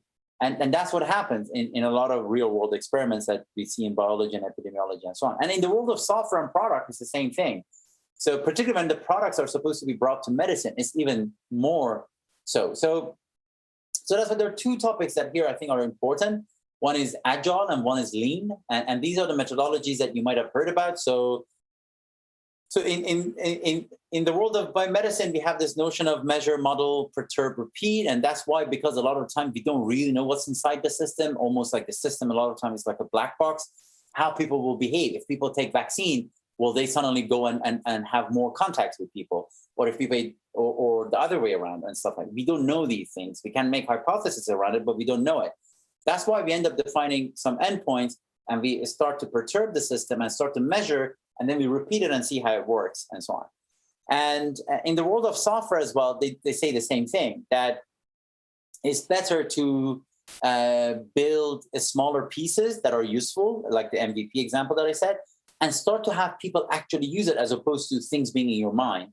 And start people using it, and then let's see what they say. Are they giving you a smile or are they upset?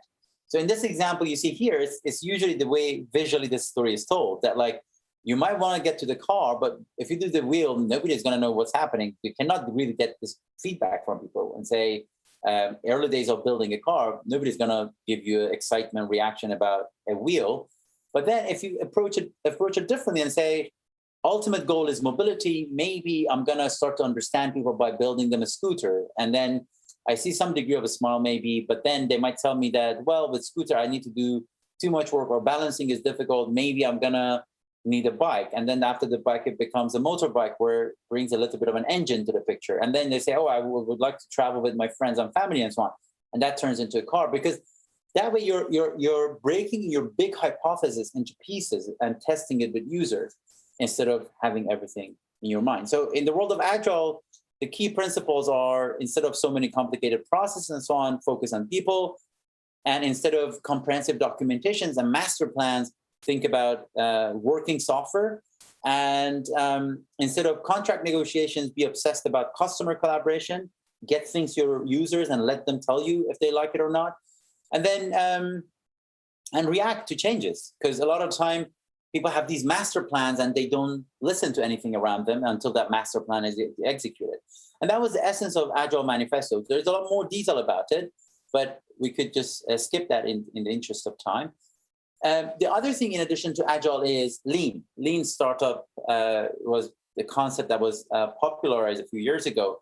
But those who come from the world of science, for them, it's a very familiar idea, which is you have a hypothesis, you have a world that you go and collect sample from, and then you test your hypothesis. So a lot of time, when people think about lean as a way of building a lot of small components in the software, it's really about our ability to kind of get real world evidence in favor or against our idea. You know, kind of similar to the get out of the building idea that I said at the beginning, that you have so many brilliant ideas. Some of them could be right, some of them could be wrong. And the only way that you can know it is to get people to tell you that. And that's why in the lean approach, they're talking about the importance of having a kind of ability to talk to people and then have a metric at the end that you're measuring and then try to optimize that metric. And sometimes you might have a dual track approach where you might say, I have two activities in parallel, one activity that is about delivering the software, one activity that is about discovering what else I can do and so on. So another way to tell the same story is, I mean, like the world of experiment design, and people who come from epidemiology, they know this quite well. There are so many ways you could define an experiment and so on. But I just want to kind of talk about some of the things that you see. Like, for example, this is Jeff Hinton, one of the most brilliant minds in the world of AI. And this is a tweet he did a couple of years ago or something, where he talks about, suppose you have cancer and you have to choose between a black box AI surgeon that cannot explain how it works, but has a 90% cure rate, and a human surgeon with 80% cure rate. Do you want the AI surgeon to be illegal? That's a very interesting way to look at it, that this almost assumes that the whole concept can be reduced down to a number. And that's why a lot of the time it's not the case. And we end up seeing in real world that we go through clinical trials and so on, because we don't think a lot of the time numbers, a single number alone can map all the complexities at play here. And so in other words, if I ask you what's the sum of angles inside a triangle, you would say it's 180 degrees. And if I ask you, are you sure? You'll probably say yes. And if I say, how you know this? You say, I did a mathematical proof. But in the world of biology, unfortunately, we don't have this luxury. So if you say, how efficacious is a vaccine? You might say, for example, 90%. If I say, are you sure? You say, well, not quite sure, because that depends on the current spread of the virus. It depends on the state of herd immunity. It depends on how compliant people are with the guidelines and so on. So in a way, in the real world, empirical science world, we don't have proof. We have empirical data. And that empirical data is under certain assumptions and certain real world settings. Any changes to assumptions and real world settings is likely to challenge those empirical evidence and so on. And that's why if your objective is to build machine learning for real world, then it's important to kind of know that machine learning is not alone in that world. There are so many other things at play. The interaction between machine learning and stuff around it is a lot more complex at times. And due to that complexity, it's very difficult to have a formula for how it's going to lead to result. And the best way is to kind of have some way of quickly checking ideas with the real world, having metrics that you track, having hypotheses that you test, and then through that, try to get to product market fit and assess how fit you stay as time goes on and so on. That's basically the main thing I wanted to talk about. There are more slides here, but basically that's the essence of it, that in the world of drug, you have some hypothesis, you test them across phases, and you get to efficacy or effectiveness. Similar approach is what I think can happen in the world of machine learning as well. So I had a little bit more slides as well, depending on the Q&A. Maybe we could talk about some of those as some questions become relevant to those. But I'm happy to stop here and open up to Q&A. Okay, thank you very much for the nice speech. Okay, we will enter to the Q&A session. And I would like to invite for participants to ask questions to the speaker. And okay, we have two questions here. Okay, thank you, Dr. Korsidi, for great presentation. The first question is, how long typically people can reach a car from a skateboard from your previous illustration? And the second one, what are the key aspects we must prepare and address to go all the way to the ultimate product? So there's two questions. So what was the first one? How long does it take? How long typical people can reach from? I think it's reverse. It should be from skateboard to a car, maybe. From your previous illustration, you saw a picture, yeah, and the agile one. Yeah. Where was it? This one? Yeah, this one. Is the question about like how people can do it, or is it how long does it take? How long typically people can reach a car from a skateboard, from the left one, the most left one to the most right one? Yeah, I mean it's there is no magic formula, and I mean that's a kind of a good question, because this is the essence of what I was trying to say, that because the real world is not computationally reducible, you cannot easily make predictions. You can have a judgment, you can have a guess, but you will never know. And the best answer is always going out there and checking with people. So if you look at Tesla as an example, extremely resourceful company, loads of money spent, and they make a beautiful car. But if you look at, are they done with their agenda of autonomous vehicles? Not yet. So it's unknown. But typically, I mean, I don't know what products you might be the user of in your day-to-day life, but if you look at any of the products you use for more than 5-6 years, you probably saw how they change. If you look at your bank's app, if you look at Facebook, if you look at Twitter, if you look at any app out there, this is the way they happen. Like their look and feel today compared to 3, 4, 5 years ago is very different.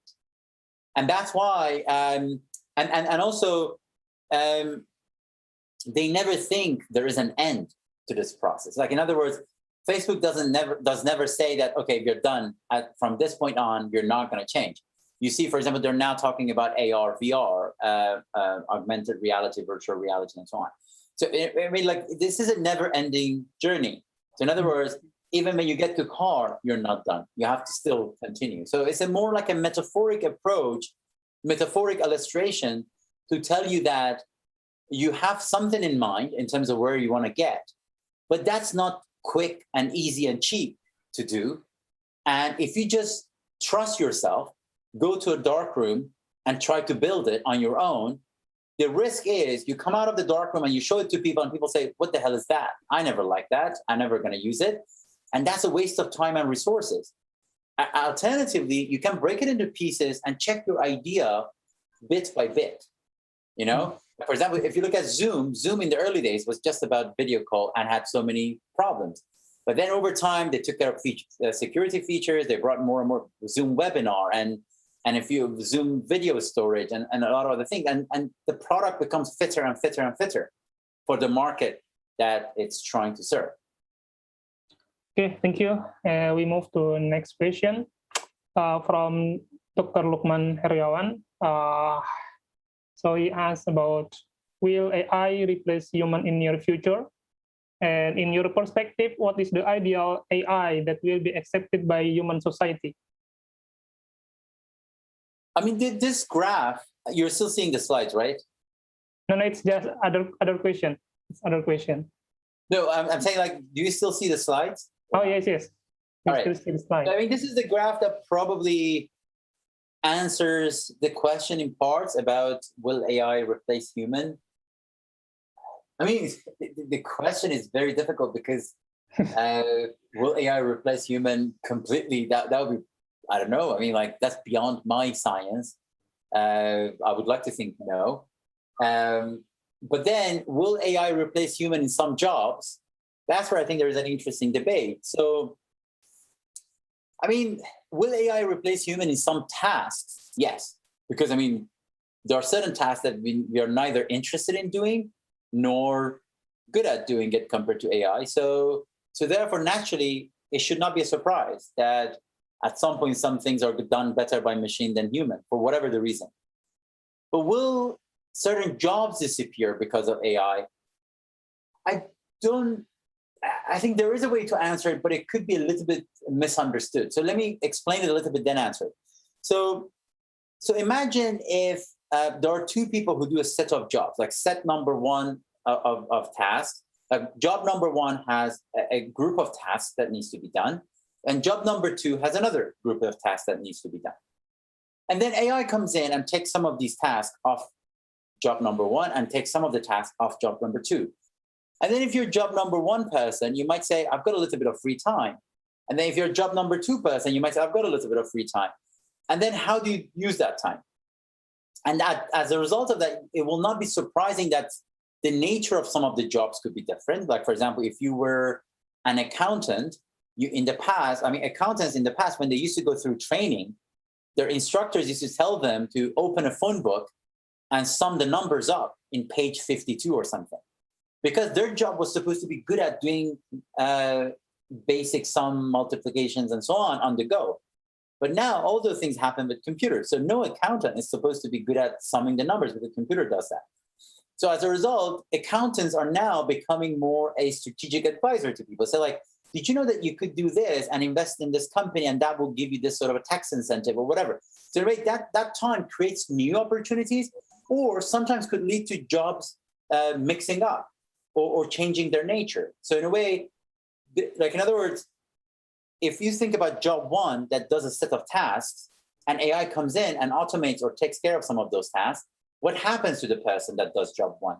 One way to think about it is that that person either could create new tasks for itself or it could get into some other jobs task, and as a result, new jobs could emerge, right? So, and that's why I think this is the view I would like to think about, that in a lot of the cases, I believe automation at the task level, of course, is going to happen. It's already happening and already happened. But automation at the job level, I wouldn't blame it on AI. I think it's inevitable that society changes, some jobs change as a result of it. But I would say the more natural way things could happen is that AI comes in, the job will be redefined in light of new powers that people have and in light of new tasks that they don't have to do. the other way to think about it is also that in certain view, you could, and economists typically talk about it this way, that when the cost of something goes down, the cost of stuff that go with it go up, right? So let's say, for example, you have a certain amount of almost fixed budget for your coffee in the morning. I don't know what the cost of coffee in your country is, but like in London, for example, if you go to Starbucks, you might spend, I don't know, £2, £3. I mean, it depends, £1 to £5 probably for a coffee, right? And a lot of time people, I drink my coffee black, but some people want to have milk and sugar with it. So it means like you spend, let's say, $5 a day on your coffee. Part of it is milk, part of it is sugar, and part of it is the coffee itself. So imagine tomorrow morning, suddenly the cost of coffee drops by 50%. Then the coffee shop is going to say, all right, so the people have the budget. Maybe I'm going to kind of push it a little bit. And the milk guy is going to say, okay, I'm going to be able to increase the price of milk a little bit. And the sugar guy is going to say, I'm going to increase the price of sugar a little bit, and so on. So in a way, like milk is not going to stay necessarily as cheap as it used to be. And in a similar way, you could say, are people going to become less useful, less valuable? The argument here is that if a person is doing the judgment, if a person is doing the action and so on, they could argue that they're even more valuable now that AI can do the prediction. So because they're like the coffee and sugar analogy, that like because coffee is cheaper, now sugar becomes more expensive because people can afford it, because people can afford a more expensive sugar. So in a way, this is why I think it's a lot more complex in terms of answering that question, but there are many ways to think about it. Automation of tasks, 100%. Some tasks will be automated, has been already automated. Deletion of jobs, I don't think it's as simple as that. I think redefinition of jobs, definitely. People will become less relevant, less valuable. Doesn't have to be that way, because if somebody can do a judgment or action, they could become even more, AI can help them become more valuable, because getting to outcome requires prediction, judgment, and action. And guess what? Machine does the prediction cheaply. Now, if the outcome is important, judgment and action become more important and more valuable. So there are many ways to answer this question, and it's less science and more a speculation, and a little bit of outside my specialty. But I try to kind of tell you how personally I think about it as an average citizen when it comes to that question.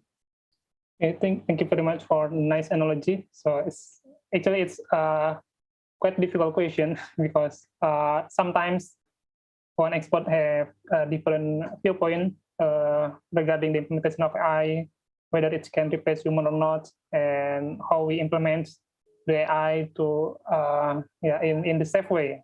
Okay, actually it's very interesting discussion, but time is up. So I would like thanks to Dr. Reza for nice speech and fruitful discussion. And this is the last keynote session. So actually, it's also close the whole of the keynote session for this conference. And okay, I will close the session. Thank you very much. Once more, thank you very much for Dr. Reza and also all of the participants that saw the exciting for the speech. I will return the session to Master of Ceremony. Thank you very much. Assalamualaikum warahmatullahi wabarakatuh. Thank you very much, everyone. Really appreciate inviting me here, and wishing you all a wonderful day and the rest of the event. Have a great day. Thank you.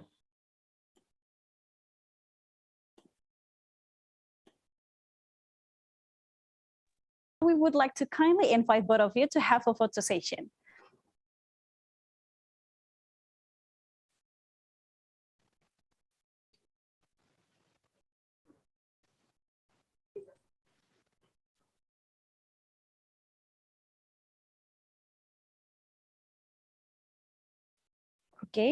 Okay, so we would like to kindly count 1, 2, 3.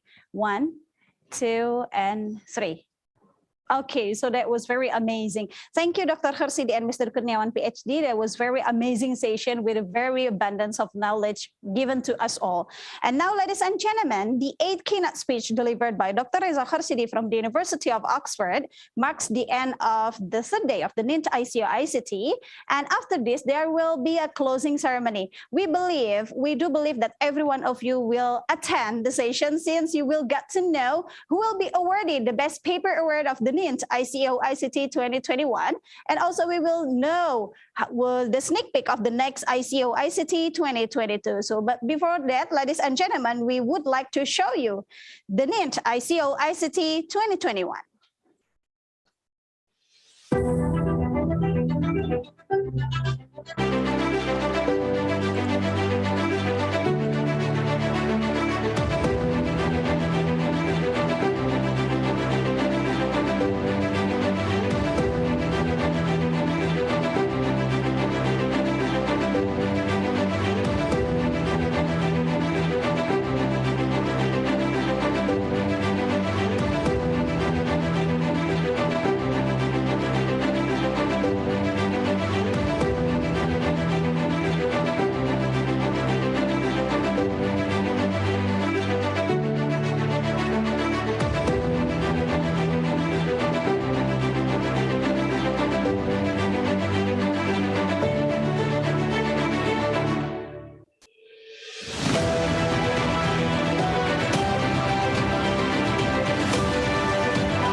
Assalamualaikum warahmatullahi wabarakatuh. Good evening, ladies and gentlemen. On behalf of the committee, we would like to say welcome to the closing ceremony of the NINT International Conference on Information and Communication Technology, ICoICT 2021, under the theme Digital Innovations for Post-Pandemic Recovery. So ladies and gentlemen, on behalf of the committee, we would like to say congratulations to every one of you for reaching this stage. We do believe that you have gained valuable knowledge, built strong networks during the first day of the NINT ICoICT 2021. So now, in a few minutes, we are going to know who will be awarded the Best Paper Award of the NINT ICoICT 2021, and also we will know the next ICoICT 2022. So ladies and gentlemen, we do believe that you are looking forward to this announcement. So let's call TPC Chair of ICoICT 2021, Dr. Ade Romadoni, to kindly announce the Best Paper Award of the NINT ICoICT 2021.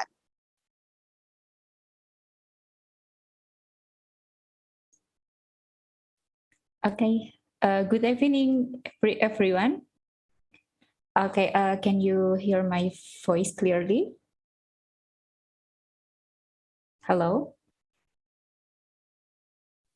Sure. Okay, thank you. Okay, so good evening, everyone. I'm happy to see all of you, especially the elders, on the ICoICT 2021 closing ceremony. On behalf of the organizing committee, I would like to announce the ICoICT 2021 best papers. Thank you very much to our beloved reviewers who gave valuable feedbacks, and the best paper committee who selected the nominees. We decided the best paper of each track based on the review score given by the reviewers and the presentation score given by the best paper committee, including the session chair. Okay, let's check out the ICoICT 2021 best paper. Okay, the first track, okay, I will mention it in alphabetical order. So the first track is application for post-pandemic recovery track. So the base paper on the track is titled Evaluation of the Social Restriction and its Effect to the COVID-19 Spread in Indonesia. Congratulations to the authors. The second track, computer vision track. Okay, so the base paper on the computer vision track is titled A Study of Batik Style Transfer Using Neural Network.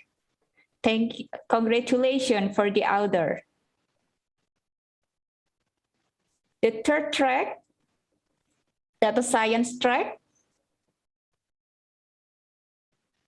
Okay, so the base paper of data science track is Mapping Complex Tourist Destination Preferences, Network Perspectives. Congratulations to the authors. The fourth track, e-learning and human-computer interaction.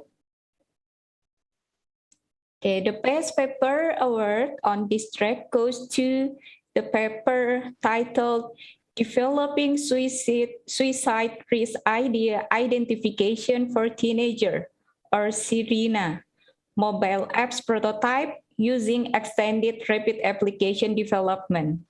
Congratulations for the authors. Next track, Healthcare, Bioinformatics, and Biomedical Application track. The best paper of this track is Relaxation Oscillator Using Closed-Loop Dual Comparator for Biomedical Applications. Congratulations to the authors. And the last track, Networking, IoT, and Security track. The best paper of this track is Vehicle Blind Spot Array Detection Using Bluetooth Low Energy and Multilateration. Congratulations to all of the best paper authors. Okay, thank you, Ms. Yayan. And then after this, I hand it over to the MC.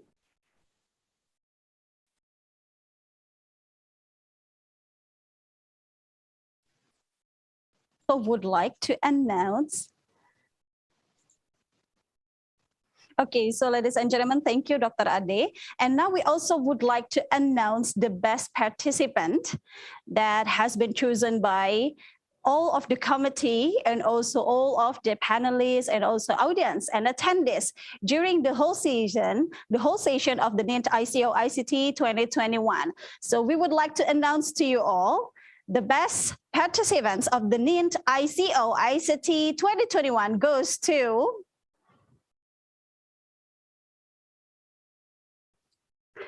congratulations, Dr. Andes Retantio Wardoyo, MSc PhD, for getting this award as the best participant of the NINT ICoICT 2021.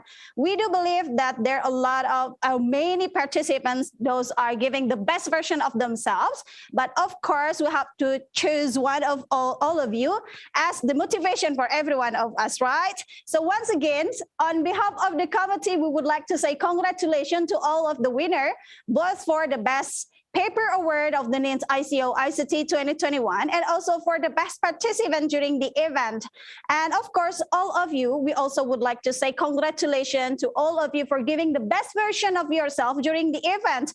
And you are the winner. So ladies and gentlemen, after this, we would like to show you the next ICoICT 2022 or 10th ICoICT 2022 sneak peek. Let's see the video.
Wow, let's give a round of applause for the next ICoICT or the 10th ICoICT 2022. So we're looking forward to seeing you again next year, ladies and gentlemen. And after this, please allow us to bid you farewell. So we would like to welcome Vice Dean of School of Computing, Telkom University, Mr. Parman Soekarno, PhD, to deliver a closing speech. So ladies and gentlemen, Mr. Soekarno, PhD, please proceed.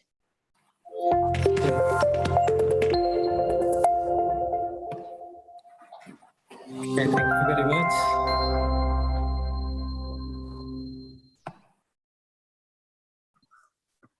Okay, thank you, Ms. Yayan. Good afternoon, everyone.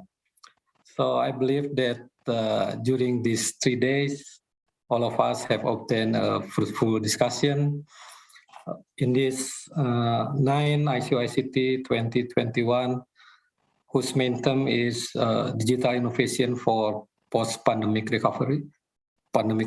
We have learned a lot from the keynote sessions delivered by the amazing keynote speakers, and also invited speakers who have shared their interesting works. So once again, on behalf of the committee, thank you for delivering such important materials so that all of us can deepen our knowledge. Furthermore, I would like to thank to all presenters and participants who have joined this conference from all over the world. I sincerely hope that through your presentations and discussion afterwards, all of us can contribute to solving the problems in our own world. Finally, I would like to thank all the committee members for organizing this conference and ensuring that it proceeded smoothly. I would also like to apologize for any inconvenience that you might experience during this conference. And ladies and gentlemen, there is a saying in bahasa Indonesia, ada perjumpaan maka ada perpisahan, which means when there is a meeting, then there will be a goodbye. I hope that you enjoy your experience here in our conference, ICoICT, and I do also hope that we can meet again in the 10th ICoICT 2022, which will be held in Bandung. So thank you, everyone. So I give it back to MC. Okay, thank you, Mr. Soekarno, PhD. Thank you, Mr. Soekarno, PhD, for a very sad closing speech. So ladies and gentlemen, it marks the end of the 9th ICoICT 2021. On behalf of the committee, we would like to extend our warm gratitude to Telkom University, Indonesia, Multimedia University, Malaysia, Universitas Gadjah Mada, Indonesia, the IEEE Indonesia section, IEEE Signal Processing Society Indonesia chapter, the Indonesian section Computer Society chapter, Telkomsel, Telkom Indonesia, Telkom Sigma, Huawei, Telkom Education Foundation, and Microsoft, and of course, distinguished keynote speakers, tutorial speakers, presenters, and attendees for your time and attention. And never forget to say thank you to all committee for your hard work and support. So we hope the ICoICT will always become a place for you to call intellectual home, the home for you for knowledge, networks, and solution for a better future. Finally, let's pray for the better of our world so that we can meet in person next year. We hope that this COVID-19 will be ended soon, and we will see you again in person on 10th ICoICT 2022. So we do believe that we have created a lot of memories. Please call us second home, ICoICT 2021 and ICoICT for the everlasting relationship. So thank you so much, ladies and gentlemen. I'm your Master of Ceremony, Yayan Hamidah. I bid you say goodbye, thank you, and see you soon. Wassalamualaikum warahmatullahi wabarakatuh.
Untuk kalian yang penasaran dengan pengetahuan, digital bisa. Untuk kalian yang pengen bergaya, beli apa aja. Digital bisa. Untuk kalian yang pengen happy, di rumah aja bisa tetap party. Digital bisa. Untuk kalian yang anti nge-lag, jadi tetap connect. Bahkan digital bisa untuk kalian yang anti ribet dan pengen cepat. Karena digital bisa untuk Indonesia lebih baik.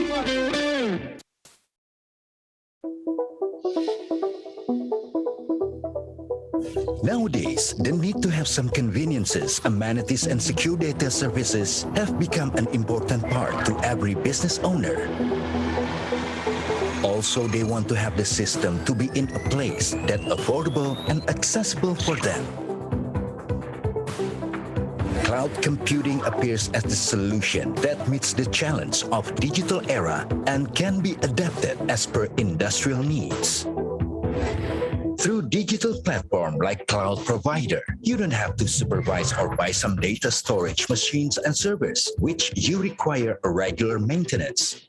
Moreover, it will be a big advantage for your company to have a cloud system that has its server base here in Indonesia. Introducing Flow Cloud, the best cloud services solution by Indonesia for Indonesia. We are the solution for your company in need of IT services on cloud computing, with a global standard on capabilities and technologies. With the development plan for national digital infrastructure as the accelerator of digital hub in Indonesia, Flow Cloud supports the industry to develop digital networks and platforms in order to become the digital industry 4.0. This is the answer for some challenges and demands related to cloud computing based on industry needs from data recovery, data backup, virtual management, email, software development, cybersecurity, system integration to web application development. Flow Cloud provides public, private, and hybrid multi-cloud platforms in which you can get fast, smooth, and effortless services to bring the customer experience to you. A startup company which focuses on serving online payment uses cloud computing to build an app that can help the small restaurant to do a transaction with their customer by using a smartphone. Many enterprises use cloud computing to build a better infrastructure to fulfill what market needs. In the government sector, cloud computing takes a major role in big data analytics as a part of decision-making to create policy. Flow Cloud has its servers scattered around Indonesia with the best quality, the highest performance security, and the fastest connection. Therefore, you can have the best cloud computing for your business growth with minimum expenses. Flow Cloud supports your business to grow first. After that, let's accelerate together with us. Flow Cloud is the one-stop solution for industries to have the best cloud computing service by Indonesia for Indonesia. No matter your industries, locations, or size, we provide the best solution to grow your business to the next level. Flow Cloud, Indonesia Digital Hub Accelerator.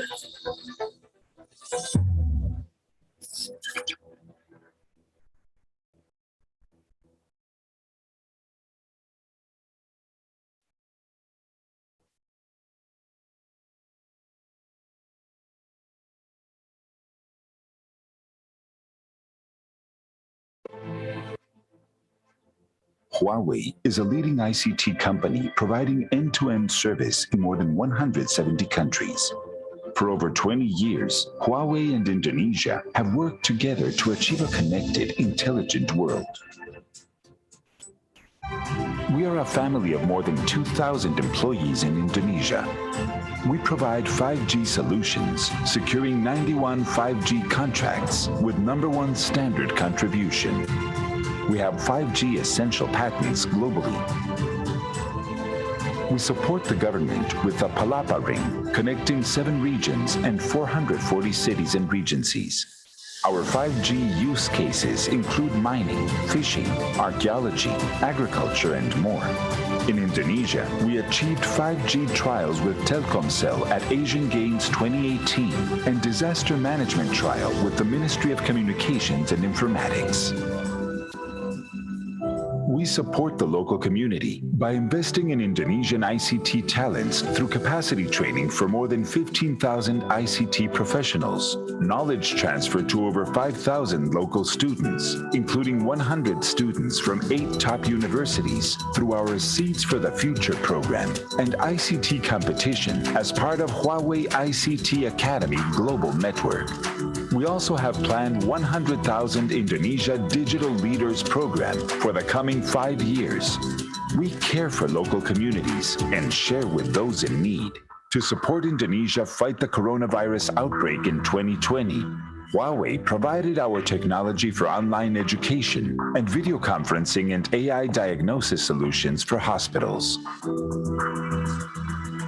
We partner with Indonesia's major service providers and over 400 certified local subcontractors and participate in the Next Dev Summit with over 50 workshops on 5G, IoT, and digital economy, 42 service partners, and over 500 vertical customers in the government, finance, energy, transportation, and ISP sectors. We also provided smart city solutions during the Asia-Africa Summit in 2015. We lead innovation in cloud technology and artificial intelligence. We aim to build a Huawei mobile service ecosystem with our local partners. In 20 years, Huawei and Indonesia has made breakthroughs in connectivity. Together, we can build a better connected Indonesia.